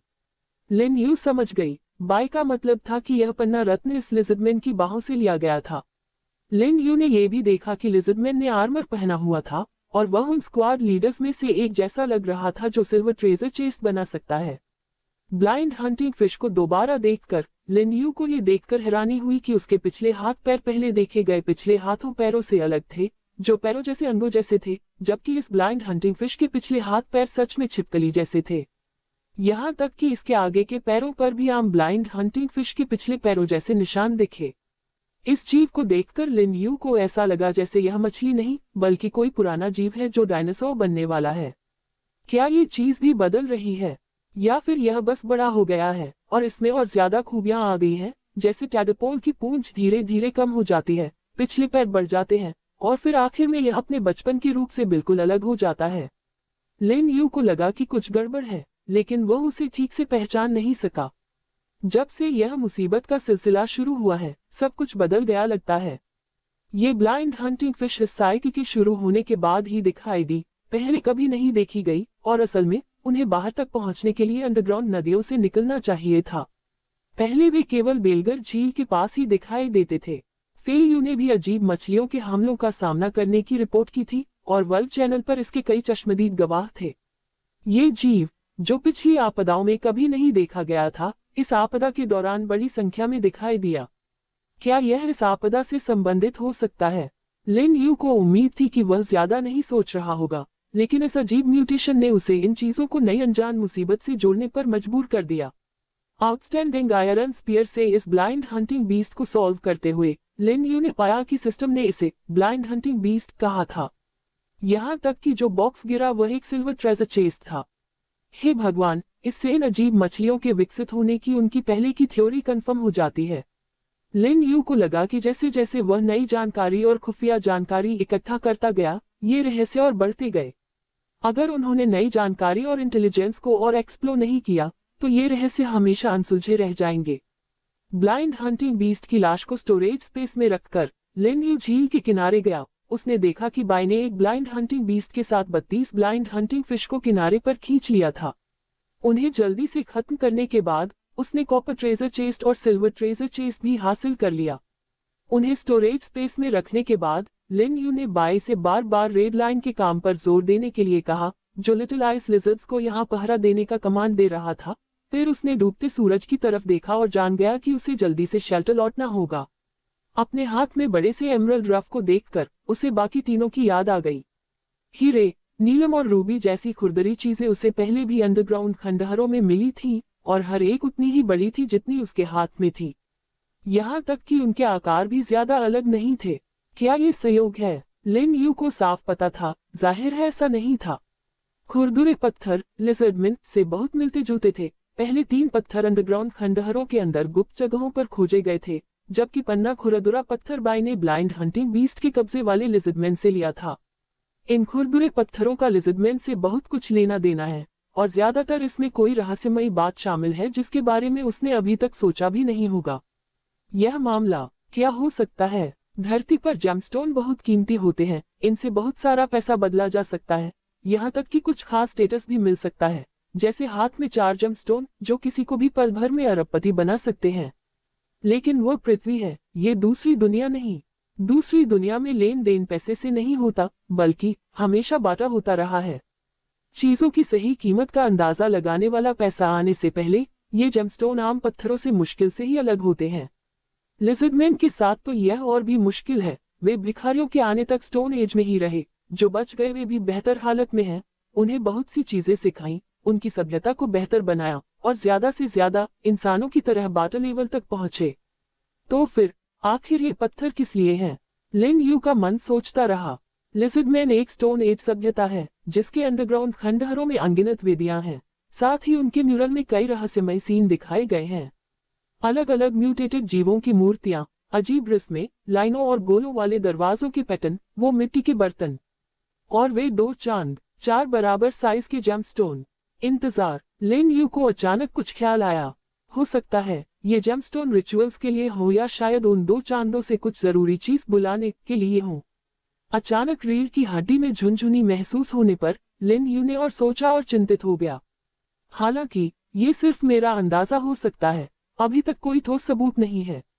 सोचते सोचते लिन यू बाई की पीठ पर चढ़ गई और जैसे जैसे सूरज धीरे धीरे डूबने लगा, वापस जाने का समय हो गया। तेज हवा का दबाव महसूस करते हुए लिन यू ऊंचाई पर था, अपनी आंखें बंद करके लैंडिंग के पल का इंतजार कर रहा था। ज्यादा देर नहीं लगी कि बाय नीचे की ओर गिर गया और उड़ने की स्पीड धीमी हो गई, जिससे वह अपनी आंखें खोल सका और रात के आसमान के नीचे रेगिस्तान को देख सका। जैसे जैसे बाय नीचे उतरता गया, वह आखिरकार पश्चिम में सूरज पूरी तरह डूबने के बाद अपने शेल्टर के ऊपर पहुंच गया। एक और दिन बीत गया था और ये दिन काफी लंबा था। सीक्रेट दुनिया और अंडरग्राउंड खंडहरों को एक्सप्लोर किए बिना भी लिन यू को अभी भी काफी थकान महसूस हो रही थी। इतने सारे काम करने हैं, ऐसा कैसा लगता है कि वे कभी पूरे नहीं होंगे। शेल्टर की लाइटें काफी तेज थीं, फिर भी पूरे रेगिस्तान में ये सबसे अकेला तारा था। बाई जमीन पर स्थिर होकर उतरा और लिन यू ने देखा कि जियाओ मेंग और दूसरे लोग दरवाजे के सामने खड़े थे, मानो उनका स्वागत करने का इंतजार कर रहे हों।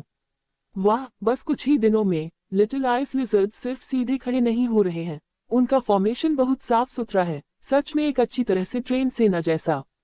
लिन यू पिछले 2 दिनों में छोटे जीवों की अच्छी तरक्की से काफी खुश थी। आखिर उनमें से ज्यादातर पहले उस आइस लिजर्ड गुफा में आत्मनिर्भर जंगली जिंदगी जी रहे थे और अब वे कई लड़ाइयों से गुजर चुके हैं, यहाँ तक कि ज़ियाओमेन की कमांड में हजारों लिजर्डमैन और भिखारियों को भी हिम्मत से लड़ते हुए सफलतापूर्वक खदेड़ दिया है। गर्जन। ज़ियाओमेन के आदेश पर सभी छोटी बर्फीली छिपकलियां सीधी खड़ी हो गईं। चिरप। एक साथ चिल्लाने के बाद वे सब दाईं ओर देखने लगे। प्रभावशाली, सचमुच प्रभावशाली। ज़ियाओमेन की ट्रेनिंग काफी अच्छी है। आज अच्छा परफॉर्मेंस रहा। चलो कुछ पके हुए नूडल्स खाते हैं। एक बड़ा बर्तन इंस्टेंट नूडल्स का, जिसमें बहुत सारा मीट होता है। बेशक, नूडल्स पकाना खाना पकाने का सबसे आसान और तेज तरीका है। खासकर अब, जब हाथ में बहुत सारे बर्तन और स्टोव थे, तो इतने सारे लिटिल आइस लिजर्ड्स, बाय और ज़ियाओमेन के लिए एक साथ काफी नूडल्स बनाना मुश्किल नहीं था। ज्यादा से ज्यादा उन सॉस पैकेट को फाड़ने में थोड़ा टाइम लग सकता है, लेकिन ज़ियाओमेन ये काम आसानी से कर सकती है। ज्यादा समय नहीं लगा और नूडल्स के खुशबूदार बर्तन तैयार हो गए, जिनमें मोटे नूडल्स गाढ़े शोरबे में भीगे हुए थे और ऊपर से ढेर सारे मेमने के टुकड़े थे, जिनसे एक जबरदस्त खुशबू आ रही थी। बेशक, लिन यू ने बैलेंस डाइट पक्का करने के लिए कुछ हरी सब्जियां भी शामिल की। भारी शारीरिक मेहनत के बाद इंस्टेंट नूडल्स असल में खाने के लिए सबसे अच्छे खाने में से एक है। इनमें ज्यादा कैलोरी और नमक होने के बावजूद आज जैसे बिजी दिन में ये बिना किसी शक के शरीर के लिए एनर्जी और नमक की कमी पूरी करने का सबसे अच्छा सोर्स थे। एक के बाद एक 2 कटोरे गटकने के बाद लिन यू को लगा कि उसकी खोई हुई एनर्जी धीरे धीरे वापस आ रही है और पेट भरा होने के एहसास के साथ साथ उसे नींद भी आने लगी। गाह। नूडल्स के 2 बड़े कटोरे गटकने के बाद बाय लिन यू के पास गया, उसे बहुत उम्मीद भरी नजरों से देख रहा था, जबकि उसके बड़े पंजे लगातार आपस में रगड़ रहे थे। हाँ, मुझे पता था कि तुम विरोध नहीं कर पाओगे। लिन यू लिविंग रूम में चली गई। उसके पीछे बाय भी थी और ज़ियाओमेन, जो उत्सुक लग रही थी, सिर्फ 3 कटोरी नूडल्स खाने के बाद उनके साथ लिविंग रूम में आ गई। इसमें भी दिलचस्पी है, कॉपर ट्रेजर चेस्ट के लिए लिन यू अब उन्हें खुद खोलने के लिए कम इच्छुक है। इसके अलावा उसे लगा कि हाल ही में उसे उनसे कुछ भी अच्छा नहीं मिला है, इसलिए बेहतर होगा कि बाय को सीधे उन्हें खोलने दिया जाए। बेशक, अगर ज़ियाओमेन उसे इस बोझ से राहत दिलाने में मदद कर सके तो और भी अच्छा होगा। 42 iron treasure chest, 204 copper treasure chest और 1 सिल्वर ट्रेजर चेस्ट है। मैंने इतने सारे कैसे इकट्ठा किए? लिन यू एक दिन में इतने सारे ट्रेजर चेस्ट इकट्ठा करने पर हैरान हुए बिना नहीं रह सका, जो काफी हैरान करने वाला था। अगर वह खुद उन्हें खोलता तो इसमें काफी समय लग सकता था और शायद इससे उसका मूड खराब हो जाता। परेशान क्यों होना? लूट गिरने का 100% चांस होने की काबिलियत ने उसे शुरुआती दौर में बहुत ताकतवर बना दिया, जिससे उसका डेवलपमेंट तेजी से हुआ। लेकिन शुरुआती तेजी से ग्रोथ के बाद उन्हें एहसास हुआ कि सिर्फ ऊंचे लेवल के ट्रेजर चेस्ट ही उनकी प्रोडक्टिविटी लेवल को बहुत बढ़ा सकते हैं, जिससे कंस्ट्रक्शन, बिल्डिंग, एक्सप्लोरेशन और कलेक्शन में ज्यादा सपोर्ट मिलेगा। और वे म्यूटेटेड जीव, लिजर्डमैन वगैरह, जिनसे अब कोई खतरा नहीं था, उन्होंने लो लेवल ट्रेजर चेस्ट गिरा दिए, जिससे उन्हें हराने पर उसे थोड़ी परेशानी हुई। इन्हें खोलने से कोई बड़ी बात नहीं निकलती, उन्हें न खोलना बेकार लगता है। तो आखिरी बार के बाद उसने बाय को खजाने के बक्से खोलने दिए, जिससे बाय की जिज्ञासा शांत हुई और उसका मन भी शांत हुआ। सच में यह एक विन विन सिचुएशन है। 204 कॉपर ट्रेजर चेस्ट, क्या तुम इसे संभाल सकती हो, बाय? कॉपर ट्रेजर चेस्ट को पूरे लिविंग रूम में फैलाने के बाद लिन यू ने पाया कि दूसरी लेयर के लिए अभी भी जगह थी और दूसरी लेयर जोड़ने के बाद वह भी काफी नहीं थी। लिविंग रूम थोड़ा छोटा है। क्या अब बेसमेंट के नीचे खास तौर पर बॉक्स ओपनिंग एरिया के लिए बड़ी जगह खोदने का समय आ गया है? ये सोचकर लिन यू को लगा कि खजाने के बक्से खोलने के लिए एक खास जगह होना जरूरी है, खासकर इसलिए क्योंकि भविष्य में खजाने के बक्सों की संख्या कम नहीं होगी। हाथ में बहुत सारा सामान होने के कारण उन्होंने शेल्टर डिजाइन मैप के साथ एक दूसरा अंडरग्राउंड लेवल बनाने का फैसला किया, जो 2 और बड़े वेयरहाउस को भी जोड़ सकता था।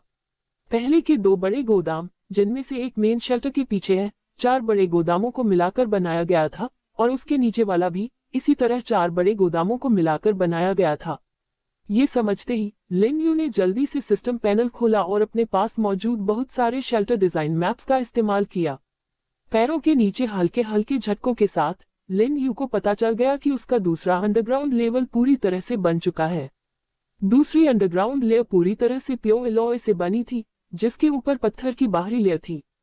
इसकी मजबूती पर कोई शक नहीं था और सपोर्ट के तौर पर यह अपने ऊपर के 2 लेवल का वजन आसानी से उठा सकता था।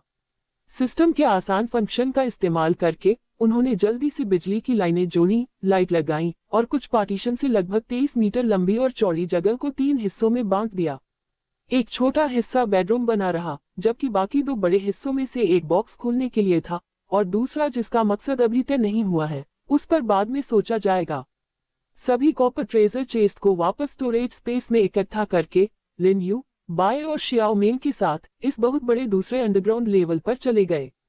उसने अपनी नई क्रिएशन को खुशी से देखा। अभी अभी स्टोर किए गए कॉपर ट्रेजर चेस्ट निकाले और इसके अलावा 42 आयरन ट्रेजर चेस्ट भी निकाले। इन खजाने के बक्सों को लगाने के बाद भी वे पूरे कमरे के फर्श को कवर नहीं कर पाए। बड़ा होना वाकई बहुत बढ़िया है। जियाओ मेंग, इस बार तुम पहले जाओ। आयरन ट्रेजर चेस्ट से काफी अच्छी चीजें मिल सकती हैं, ले लो छोटे। रू दहाड़। जब शियाओ मेंग ने अपने मालिक को ये कहते सुना तो उसे अपने कानों पर यकीन नहीं हुआ, लेकिन अब उन आयरन ट्रेजर चेस्ट के सामने आकर वह बहुत खुश हो गया।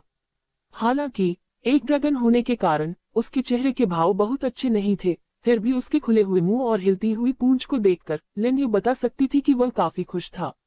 बाय, तुम भी खुद को तैयार कर लो, ये काफी मुश्किल काम होने वाला है। लिन यू ने बाई को सबसे दूर कोने में रखे कॉपर ट्रेजर चेस्ट के पास जाते देखा और उसने खुद भी एकमात्र सिल्वर ट्रेजर चेस्ट निकाल लिया। तो चलो संदूक खोलना शुरू करते हैं। कहना पड़ेगा बाई थोड़ी जादूगर है। खजाने का बक्सा खोलते समय इस आदमी को खाना मिलने की संभावना 50% से ज्यादा है। जब लिन यू कॉपर ट्रेजर चेस्ट में मिली अलग अलग चीजों को स्टोरेज स्पेस में रख रहा था तो वह हैरान रह गया।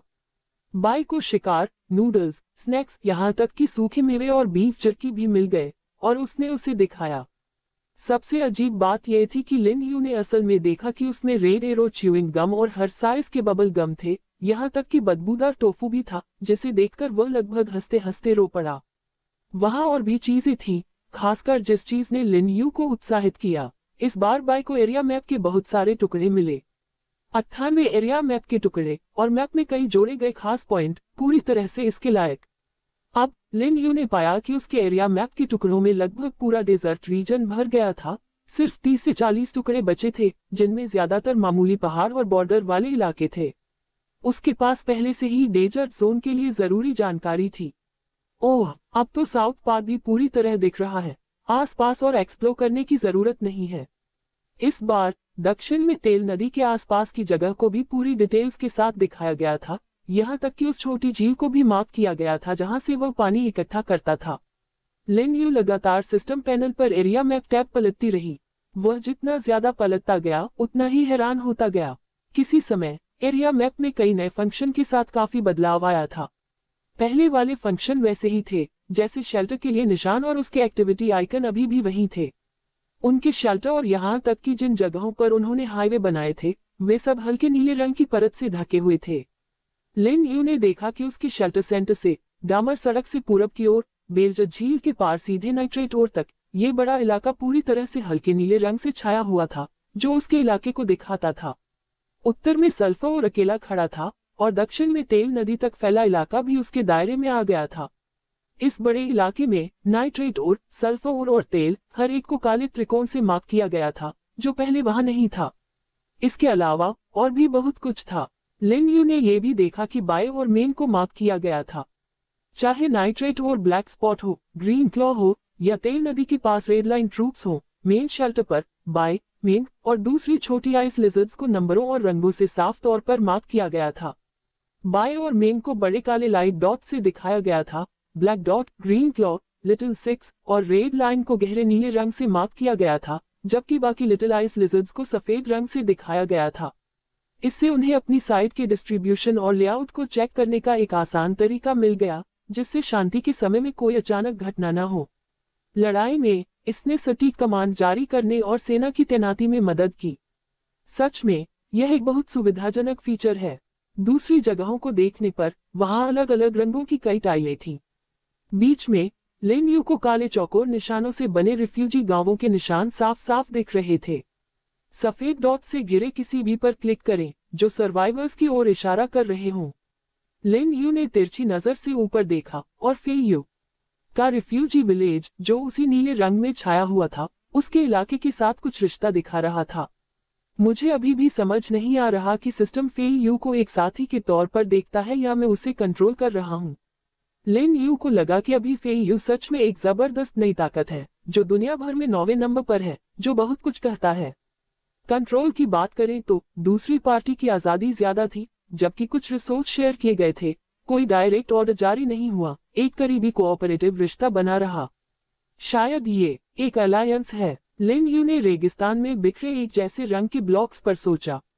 हालांकि डेजर्ट फोर्स का रंग अलग अलग था, लेकिन असल में एक जैसे रंग कम थे।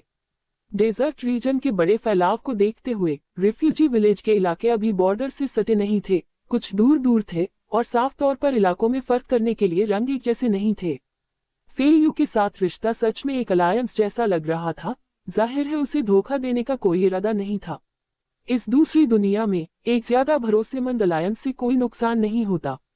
हालांकि लिन यू का मानना था कि दुनिया के सर्वाइवर्स, म्यूटेंट्स, लिजर्डमैन और भिखारी अटैक और डिफेंस में उसके लिए कोई खतरा नहीं बन सकते, लेकिन कोई नहीं जानता कि कब कोई एंटी लिन यू अलायंस उस पर हमला कर दे।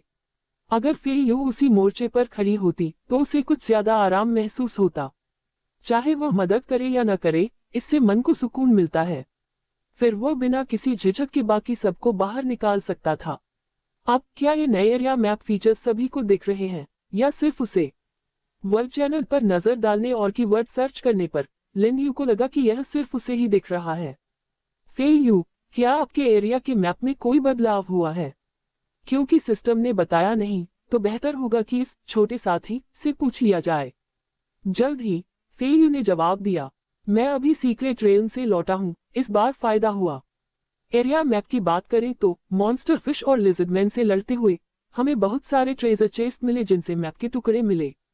अरे हाँ, उन्हें लिजर्डमैन और ब्लाइंड हंटिंग फिश ने घेर लिया था। दूसरे पक्ष ने आपके साथ अपने एरिया का मैप शेयर किया है। आपका एरिया मैप अपडेट हो गया है। यह क्या है? सीधे शेयर करने लायक। इस बार यह अलग है, पहले जैसा नहीं। जब फे यू ने अपने दिखाए गए एरिया मैप की तस्वीरें भेजी थी, लिन यू के मैप को कुछ टुकड़ों से अपडेट किया था। इस बार कोई नया तरीका लगता है।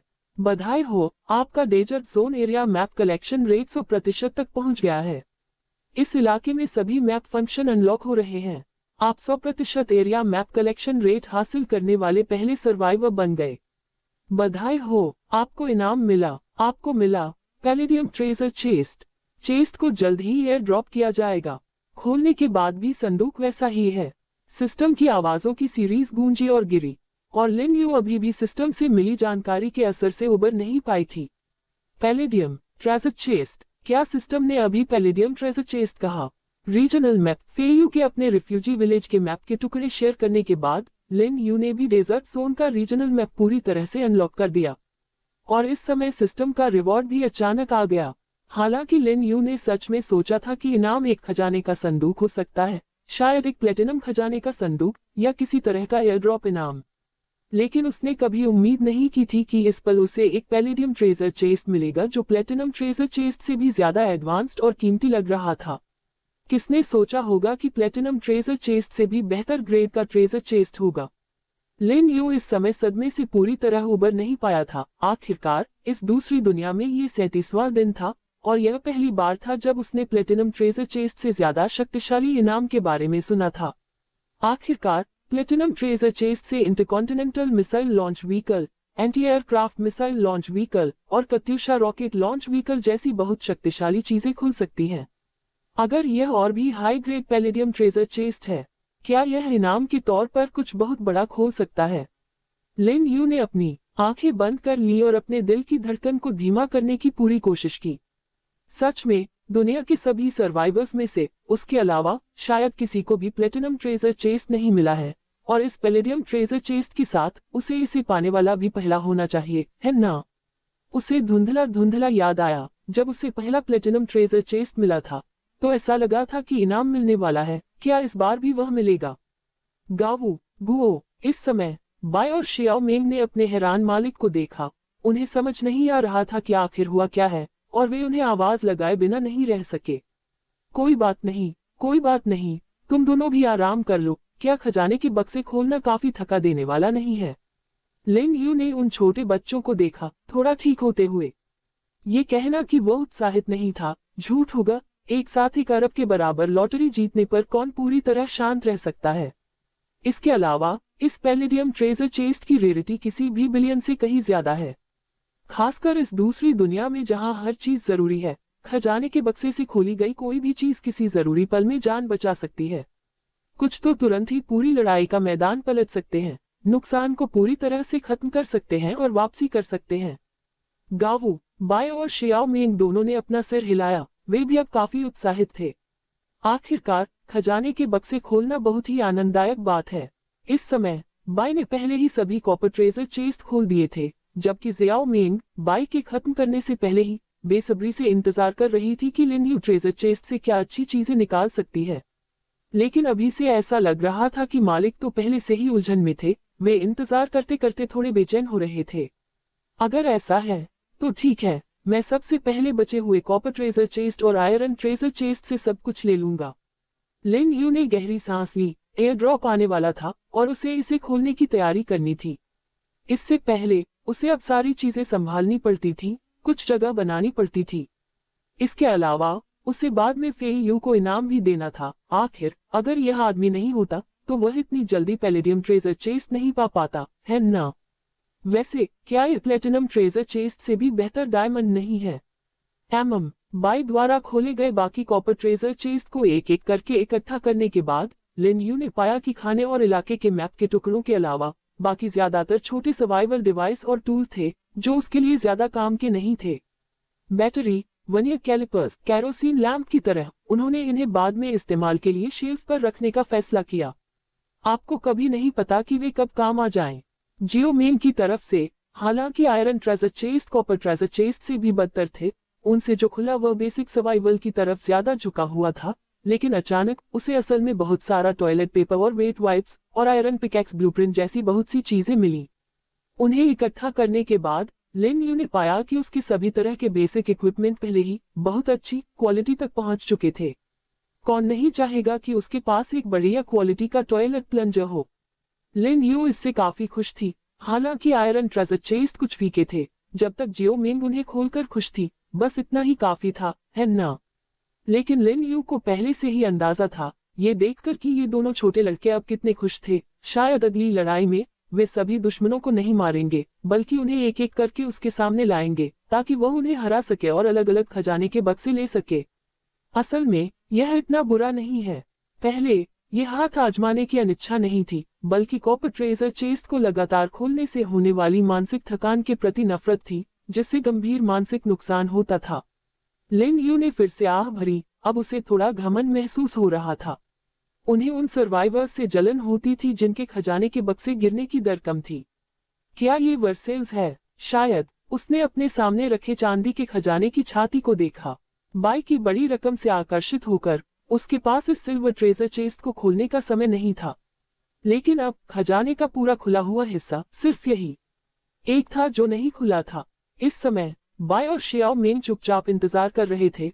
उनकी नजरें सिल्वर ट्रेजर चेस्ट पर टिकी थीं, मानो लिन यू के कहने का इंतजार कर रहे हों, ताकि वे सिल्वर ट्रेजर चेस्ट खोलने का मजा लेने के लिए दौड़कर आएं। हाँ, तुम दोनों सच में कुछ खास हो। ये सिल्वर ट्रेजर चेस्ट पहले मुझे खुद संभालने दो। तुम दोनों के बीच सिर्फ एक बांटने से काम नहीं चलेगा, है ना? अगली बार। लिन यू ने दो उत्सुक छोटे बच्चों की तरफ हाथ हिलाया। लिन यू की बात सुनकर दोनों छोटे बच्चे अब उतने उत्साहित नहीं रहे। उनके छोटे दिमाग अब ये सोचने लगे कि अंडरग्राउंड खंडहरों या कहीं और से लिजर्डमैन या म्यूटेंट जीवों को अपने मालिक के पास कैसे लाया जाए, ताकि मालिक और खजाने के बक्से खोल सके। लिन यू ने अपना हाथ सिल्वर ट्रेजर चेस्ट के किनारे पर रखा, एक गहरी सांस ली और उसे खोल दिया। आपको 10 किलोग्राम नाइट्रोसेल्यूलोज मिला है। नाइट्रोसेल्यूलोज, और ये 10 किलोग्राम है। वाह, क्या ये चीजों को बोलकर बनाने के दायरे में आता है? असल में नाइट्रोसेल्यूलोज को खोलना, और वह भी इतनी ज्यादा मात्रा में। 10 किलोग्राम नाइट्रोसेल्यूलोज का क्या मतलब है? इससे बनाई जा सकने वाली गोलियों की संख्या शायद बहुत ज्यादा होगी, है ना? लिन यू ने सोचा कि काफी लंबे समय तक उसे शायद गोलियों की चिंता नहीं करनी पड़ेगी। इसका एकमात्र नुकसान यह है कि नाइट्रोसेल्यूलोज को स्टोर करने के लिए बहुत सख्त हालात की जरूरत होती है। ये खुली लो और तेज गर्मी में आसानी से जल जाता है और फट जाता है और ऑक्सीडाइजर और ज्यादातर ऑर्गेनिक अमीनों के संपर्क में आने पर तेजी से रिएक्ट कर सकता है। ये चिंता और वह चिंता वास्तव में इसके लिए सबसे अच्छी जगह स्टोरेज स्पेस है। और 10 किलोग्राम नाइट्रोसेल्यूलोज कोई छोटी मात्रा नहीं है, एक आम स्टोरेज स्पेस में यह फिट नहीं हो सकता। लेकिन लिनयू के पास जल्द ही 2000 क्यूबिक मीटर स्टोरेज स्पेस होगा, इसलिए इसमें चिंता की कोई बात नहीं है। पैलेडियम ट्रेजर चेस्ट का स्वागत करने से पहले इसे एक अच्छी शुरुआत समझें। ये किसी तरह का हथियार मिलने से ज्यादा खुशी देता है। लिनयू इसे पाकर बहुत खुश थी। चाहे medium electric guard machine gun platform की गोलियां कितनी भी जल्दी खत्म हो जाएं, इस बार चिंता करने की कोई जरूरत नहीं है। गोली चलाओ, यहाँ बहुत कुछ है। नाइट्रोसेल्यूलोज से जुड़ी आगे की समस्याएं, जिनके बारे में वह पहले काफी परेशान था, अब आसानी से हल हो गई और उसे अब जिंग लिंगफेंग को ढूंढने की जरूरत नहीं पड़ेगी। वह अब आत्मनिर्भर है। जिंग लिंगफेंग की बात करें तो उस आदमी ने अभी तक उसके मैसेज का जवाब नहीं दिया है। कौन जानता है कि वह क्या कर रहा है? क्या ऐसा हो सकता है कि उसने देखा हो कि तेल नदी पर उसका दावा है? आखिरकार वह अकेले ऐसे व्यक्ति नहीं है जिनके पास इलाके का नक्शा है। बेशक हो सकता है कि वह दूसरे कामों में बिजी हो, शायद सीक्रेट रेलम या किसी और जगह जा रहा हो। भूल जाओ, कोई बात नहीं। अगर वह सच में ट्रेड करना चाहता है तो वह तब तय कर सकता है। बाय और मेंग, तुम दोनों मेरे साथ आओ। चलो एयर ड्रॉप लेते हैं। फायर एक्स लेकर लिनयू, बाय और मेंग जल्दी से बेसमेंट से पहली मंजिल पर चले गए, लेकिन लिनयू बाहर नहीं भागी। उसने अपना नाइट वॉकिंग सूट पहना, लिजर्डमैन का पसीना और खून बाय, मेंग और खुद पर लगाया और आखिर में दरवाजा खोलकर बाहर निकल गया। हालांकि वह पहले से ही काफी ताकतवर है, लेकिन वे उड़ने वाले म्यूटेंट जीव जो सिर्फ रात में चलते हैं, इस छोटी सी मुसीबत के बाद भी एक खतरा बन सकते हैं। अगर वह लापरवाह होता तो ये मामूली दिखने वाले जीव उसे बड़ी चोट पहुंचा सकते थे। लिनयू अब बहुत सावधान है। वह जानता है कि उसे भविष्य में भी इसी तरह सावधान रहना होगा। उत्तरजीविता के लिए गाओ। अचानक बाय उसके बगल में आसमान में उड़ गया। लिनयू ने अपना नाइट विशन डिवाइस लगाया और घने अंधेरे रात के आसमान में देखा। उसे समझ नहीं आ रहा था कि बाय इतना परेशान क्यों है। आमतौर पर यह छोटा सा जीव कभी ऊपर नहीं उड़ता क्योंकि एयर ड्रॉप धीमा होता है और यह कभी भी उससे मिलने के लिए दौड़ा नहीं है। हालांकि लिनयू जल्द ही समझ गया।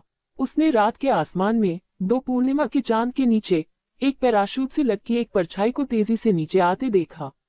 क्या हो रहा है? क्या ये शेल्टर से टकराने वाला है?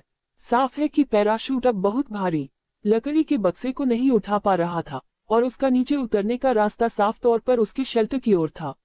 अगर यह बड़ा मेटल का टुकड़ा सीधे उसके अलॉय शेल्टर से टकरा जाए, इतनी ज्यादा ऊंचाई पर तेजी से गाड़ी चलाने पर, भले ही उसके शेल्टर पर अलॉय की मोटी परत हो, उसमें शायद डेंट पड़ जाएगा या वह टूट भी जाएगा। दूसरे नुकसान की तो बात ही छोड़िए, अगर थोड़ा सा भी नुकसान होता, इस मामले में थोड़ा ऑब्सेसिव कंपल्सिव होने के कारण लिनयू इसे स्वीकार नहीं करेगी। अगर यह अंदर घुस गया तो ये सच में बहुत बड़ा नुकसान होगा। और तो और इसकी वजह से बॉक्स शायद बहुत ज्यादा खराब हो जाएगा और आखिर में उसे खोला नहीं जा सकेगा। लिनयू ने आसमान की तरफ देखा। चांदनी में अनगिनत तारों के बीच एक ड्रैगन ऊपर उड़कर एक काली परछाई में बदल गया। ये परछाई तेजी से पैराशूट की दिशा में आए, अचानक गिरते हुए लकड़ी के बक्से से लिपट गई। उसका असर कम करने के लिए जोर से अपने पंख फड़फड़ाए और फिर जोर से उसे बाहर की ओर धकेल दिया। इस हमले के साथ पैराशूट और खजाने का संदूक दूसरी दिशा में मुड़ गए। टकराना। कुछ सेकंड बाद लकड़ी का बक्सा मेल्टिंग फर्नेस के पास गिरा और उसके सबसे बाहरी हिस्से से रगड़ खाकर वहीं फट गया। आसपास की छतों पर मौजूद म्यूटेटेड जीव इस टक्कर से चौंक गए और तेजी से भागकर नजरों से ओझल हो गए। उसी समय थका हुआ बाय हौंफते हुए जमीन पर गिर पड़ा। ऐसा लग रहा था कि वह खड़ा नहीं हो पा रहा है। बहुत बढ़िया बाय, तुम्हें चोट तो नहीं लगी? लिनयू ने जल्दी से बाय को कोई चोट तो नहीं लगी ये देखने के लिए दौड़ी, क्योंकि यह सच में थोड़ा रिस्की काम था। उसे पहले ही पता चल गया था कि खजाने का बक्सा शेल्टर से टकरा जाएगा, जिससे वह तेजी से ऊपर उड़ गया और उसने सच में अपनी हदें पार कर दी थी। गाओ। बाय ने अपना बड़ा पंजा हिलाया, ये दिखाते हुए कि वह ठीक है, लेकिन उसके बगल में मेंग ने लिनयू को इशारा किया कि बाय को किसी तरह का खिंचाव लग रहा है। जब भी मेंग बाय के हाथ को छूता, बाय के चेहरे पर थोड़ा दर्द होता। वास्तव में खिंचाव। या फ्रैक्चर? लिन यू का दिल जोर से धड़क उठा। सच में, अगर यह फ्रैक्चर है तो ये काफी परेशानी वाली बात होगी, क्योंकि उनकी मेडिकल स्किल्स काफी लिमिटेड है। फर्स्ट एड किट में अलग अलग सर्जिकल टूल्स होने की वजह से वह सिर्फ बाहरी चोटों का ही इलाज कर सकते हैं, अंदरूनी चोटों का नहीं। चिंता में लिन यू ने बाई से कहा कि वह इसके किनारों को थोड़ा ऊपर उठाए और थोड़ा इधर उधर करे। हालांकि यह काफी दर्दनाक लग रहा था, लेकिन उसके कहते ही ये तेजी से मुड़ने और लगातार फैलने लगा। पंख भी वैसी ही हालत में लग रहे थे, लेकिन उतने गंभीर नहीं थे।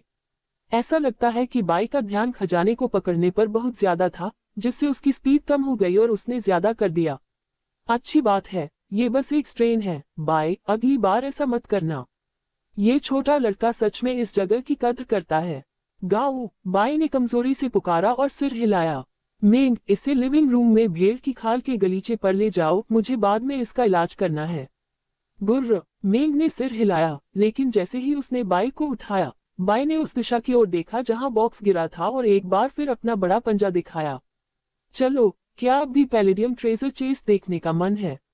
लिन यू ने यह भी देखा कि मेंग भी उसी तरह अपना बड़ा पंजा उस दिशा में इशारा कर रहा था, और ऐसा लग रहा था कि उसे देखना ही था। ठीक है, मेंग, बाई को खजाने की पेटी खोलने वाली जगह पर ले जाओ, वहां जगह ज्यादा है। अगर कुछ बड़ा निकलता है तो मैं उसे फिट कर सकता हूँ। हालांकि इसे बाहर खोलना ठीक रहेगा, लेकिन रात में ये घर के अंदर ज्यादा सुरक्षित लगता है। इसके अलावा घर के अंदर ज्यादा ऑफिशियल लगता है। हाई लेवल ट्रेजर चेस्ट खोलते समय लिन यू पहले अपने हाथ अच्छी तरह धोना पसंद करता है। बेहतर होगा कि नहा ले और साफ ताजे कपड़े पहन ले।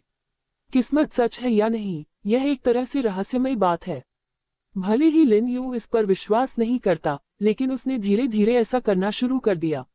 आखिरकार खजाने में क्या है ये पता नहीं है, और हर कोई उम्मीद करता है कि यह कुछ अच्छा हो। पिछले प्लेटिनम ट्रेजर चेस्ट की तरह इसे खोलने पर कोई बड़ा किले या सीज व्हीकल जैसी कोई बेकार चीज मिल सकती है। माइक्रो रोबोट का ब्लूप्रिंट खोलने की तो बात ही छोड़िए, जिसे जरूरी पार्ट्स भी नहीं मिल पा रहे हैं, जिससे मैन्युफैक्चरिंग बहुत मुश्किल हो रही है। बहुत जल्द मेंग ने अपनी जबरदस्त ताकत से पहले बाई को नीचे गिराया, जबकि लिन यू सीधे टूटे हुए लकड़ी के बक्से के पास गया, फायर एक्स निकाली और उसे काट डाला। फिर प्लेटिनम ट्रेजर चेस्ट से भी बड़ा एक सिल्वर ग्रे ट्रेजर चेस्ट सामने आया। तो यह है palladium treasure chest. Lin Yu ने चेस्ट के भारी बाहरी हिस्से को छुआ। अचानक सिस्टम की आवाज फिर से उसके कान में पड़ी। बधाई हो, आप सभी सर्वाइवर्स में से पैलेडियम ट्रेजर चेस्ट पाने वाले पहले सर्वाइवर हैं। एयर ड्रॉप रिवॉर्ड डिप्लॉय होने वाला है। इनाम एक प्लेटिनम ट्रेजर चेस्ट है। शुआन, जू जिन नेंग योंगशे में लाई बियाउदा। इस समय लिन यू को ऐसा लगा जैसे वह इमोशनल पीक पर है, और ऐसा किसी और वजह से नहीं हुआ। इसका कारण ये था कि जब उसने अभी अभी एयर ड्रॉप किए गए पैलेडियम ट्रेजर चेस्ट को छुआ, तो सिस्टम ने उसे फिर से एक नए रिवॉर्ड की याद दिलाई। इसके अलावा इनाम में एक प्लेटिनम ट्रेजर चेस्ट था, एक के बाद एक परत। पैलेडियम ट्रेजर चेस्ट एक बहुत ही दुर्लभ और कीमती चेस्ट है, जो क्षेत्रीय मैप के टुकड़ों को बड़ी मेहनत से जोड़ने और पूरे डेजर्ट जोन मैप को पूरी तरह से अनलॉक करने के बाद दिया गया था। इसे अभी सिस्टम का सबसे कीमती इनाम माना जाता है। पैलेडियम ट्रेजर चेस्ट के आने से पहले सबसे ऊंचे लेवल का इनाम प्लेटिनम ट्रेजर चेस्ट था। प्लेटिनम ट्रेजर चेस्ट पाने के लिए किसी को ऐसे काम करने पड़ते थे जैसे कि अंडरग्राउंड खंडहरों पर हमला करना, जिनकी सुरक्षा चौकस और बहुत खतरनाक लिजर्डमैन और भिखारी करते थे, या जबरदस्त अटैक पावर वाले बड़े जीवों को हराना, या इस दूसरी दुनिया में नंबर 1 बनना। जो भी हो, ये सभी बहुत मुश्किल काम हैं जिनके लिए बहुत मेहनत की जरूरत होती है। इनमें से कुछ तो सिर्फ कोशिश से मुमकिन मौका भी नहीं देते। प्लेटिनम ट्रेजर चेस्ट ऐसी चीज है जिसे पाना बहुत मुश्किल है, फिर भी ये बहुत कीमती है। आज तक लिन यू ने किसी और को प्लेटिनम ट्रेजर चेस्ट मिलते हुए न तो देखा था और न ही सुना था, क्योंकि उसे पता चला कि जब सिस्टम ने प्लेटिनम ट्रेजर चेस्ट बांटा, तो उसने पूरे वर्ल्ड चैनल पर इसकी घोषणा बड़े पैमाने पर की, जैसे उसे डर हो कि किसी को पता नहीं चलेगा। और इस बार पैलेडियम ट्रेजर चेस्ट गिरने के बाद वर्ल्ड चैनल देखे बिना ही लिन यू को पता चल गया कि वहां का सीन बहुत ज्यादा हंगामा मचा रहा होगा। सिस्टम के रिमाइंडर को कंफर्म करते हुए लिन यू ने एक बार फिर आसमान की तरफ देखा। इस बार पहले जैसी कोई घटना नहीं हुई, ये धीरे धीरे नीचे आया और आखिरकार मेन शेल्टर के सामने लैंड कर गया। लिन यू ने फायर एक्स उठाया और जल्दी से लकड़ी के बक्से को खोला और अंदर पुराने दोस्त को देखा। एक प्लेटिनम ट्रेजर चेस्ट है ना? क्या ये कम में ज्यादा पाने जैसा नहीं है? लगातार 2 ट्रेजर चेस्ट खोल पाना, और दोनों ही बहुत हाई लेवल के हों। इतने ऊंचे लेवल के खजाने के लिए न नहाना ठीक नहीं लगता। लिन यू को भी लगा कि शॉवर जेल का 2 बार इस्तेमाल करना काफी नहीं है।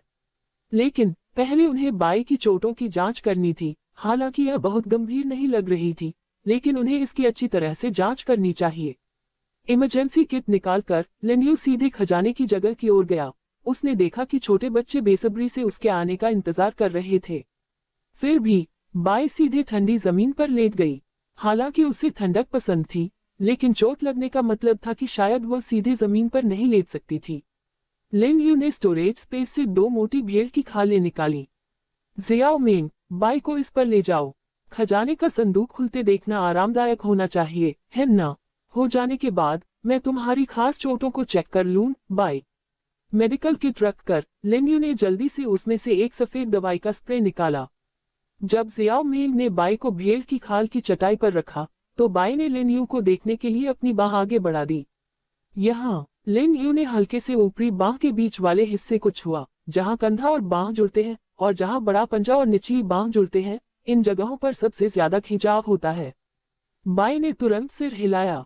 लिन यू को याद आया कि जब वह बच्चा था तो अनाथालय की दीवार पर चढ़कर चुपके से बाहर निकलता था। उसने लगभग एक ही जगह पर अनगिनत बार अपने हाथ पर जोर डाला था। इस तरह वह स्ट्रेन से निपटने में अच्छे हो गए। उन्हें ठीक ठीक पता था कि वे आमतौर पर कहाँ होते हैं। लेकिन बात करें तो आइस लिजर्ड और इंसानों की बनावट काफी मिलती जुलती है। लिन यू ने सफेद दवा निकाली, शुरू में बाई पर सेफ्टी स्प्रे किया। 5 मिनट में कोई बुरा रिएक्शन या परेशानी नहीं देखी। फिर उसने बाई की बाहों, जोड़ों और उसके पंखों के पास की खास जगहों पर स्प्रे किया। बाई, इस बदबू को सह लो। शियाओ मेंग, अगर तुम अपनी नाक बंद करना चाहती हो तो वहां जाकर बंद करो, ठीक है?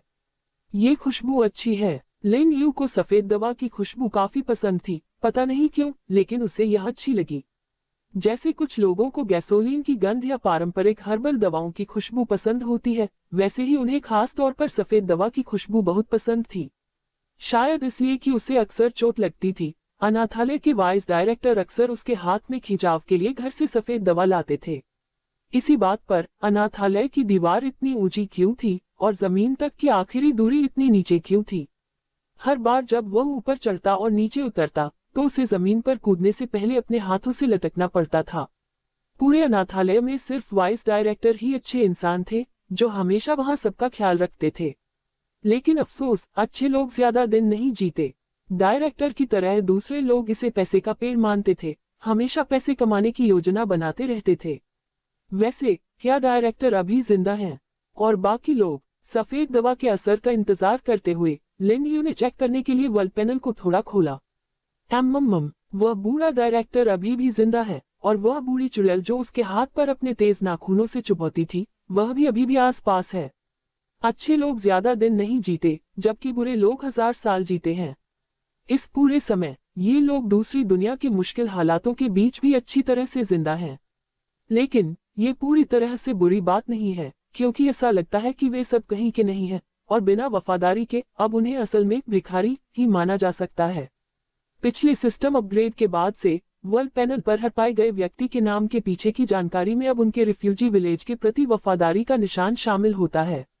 यहाँ तक कि उनके जैसे अकेले भेड़िए से बचे लोगों के नाम में भी एक सफिक्स है। लिन यू का रिफ्यूजी विलेज। किसी भी निशान का न होना आमतौर पर किसी के भिखारी होने का स्टेटस दिखाता है। सिस्टम ने ये नाम उन लोगों को नहीं दिया जो लिजर्डमैन के साथ जुड़ गए थे, लेकिन वर्ल्ड पैनल पर उनके पहले के आह्वान के कारण अब लगभग सभी बचे हुए लोग आदतन उन्हें भिखारी कहते हैं। भिखारियों की बात करें तो लिन यू को पता चला कि लियू काई, जो पहले एक ट्रेडिंग पार्टनर और एक रिफ्यूजी विलेज का लीडर था, वह भी एक भिखारी था, और बहुत समय से अनदेखा फिर से जिंदा हुआ डूपिंग भी एक भिखारी था। इन लोगों ने अपनी आत्मा लिजर्डमैन को बेच दी है और अपनी इंसानियत खो दी है। लिन यू ने सोचा कि अगर भविष्य में उनसे सामना हुआ तो वह उन्हें आसानी से भागने नहीं देगा। भिखारी जिंदा लोगों के लिए असली खतरा हैं। इंसानों को सबसे ज्यादा समझने वाले खुद इंसान ही हैं। मेडिकल किट से कुछ मलहम निकालकर लिन यू ने उन्हें छीलकर बाई के जोड़ों और मांसपेशियों पर लगा दिया, जिससे बाई काफी अजीब लग रही थी। आपको कुछ देर के लिए ठंड लगेगी, फिर आप बेहतर महसूस करेंगे। लिन यू ने छोटे पार्टनर को थपथपाया। मरहम वाकई दिलचस्प थे। चलो खजाने यही छोड़ देते हैं। तुम दोनों यहीं रुको, मैं एक संतरा खरीद कर आता हूँ। नहीं, नहाकर वापस आता हूँ, ठीक है। कुछ निर्देशों के बाद पैलेडियम ट्रेजर चेस्ट और प्लेटिनम ट्रेजर चेस्ट को दो छोटे बच्चों के सामने रखकर लिन यू ऊपर चली गई। थोड़ी देर इंतजार करने के बाद दोनों छोटे बच्चों ने एक दूसरे को देखा और फिर रोशनी में अपने सामने रखे दिलचस्प और लुभावने चमकते खजाने के बक्सों को देखा। इस समय उनके दिलों में एक अजीब सी भावना चुपचाप उभरी।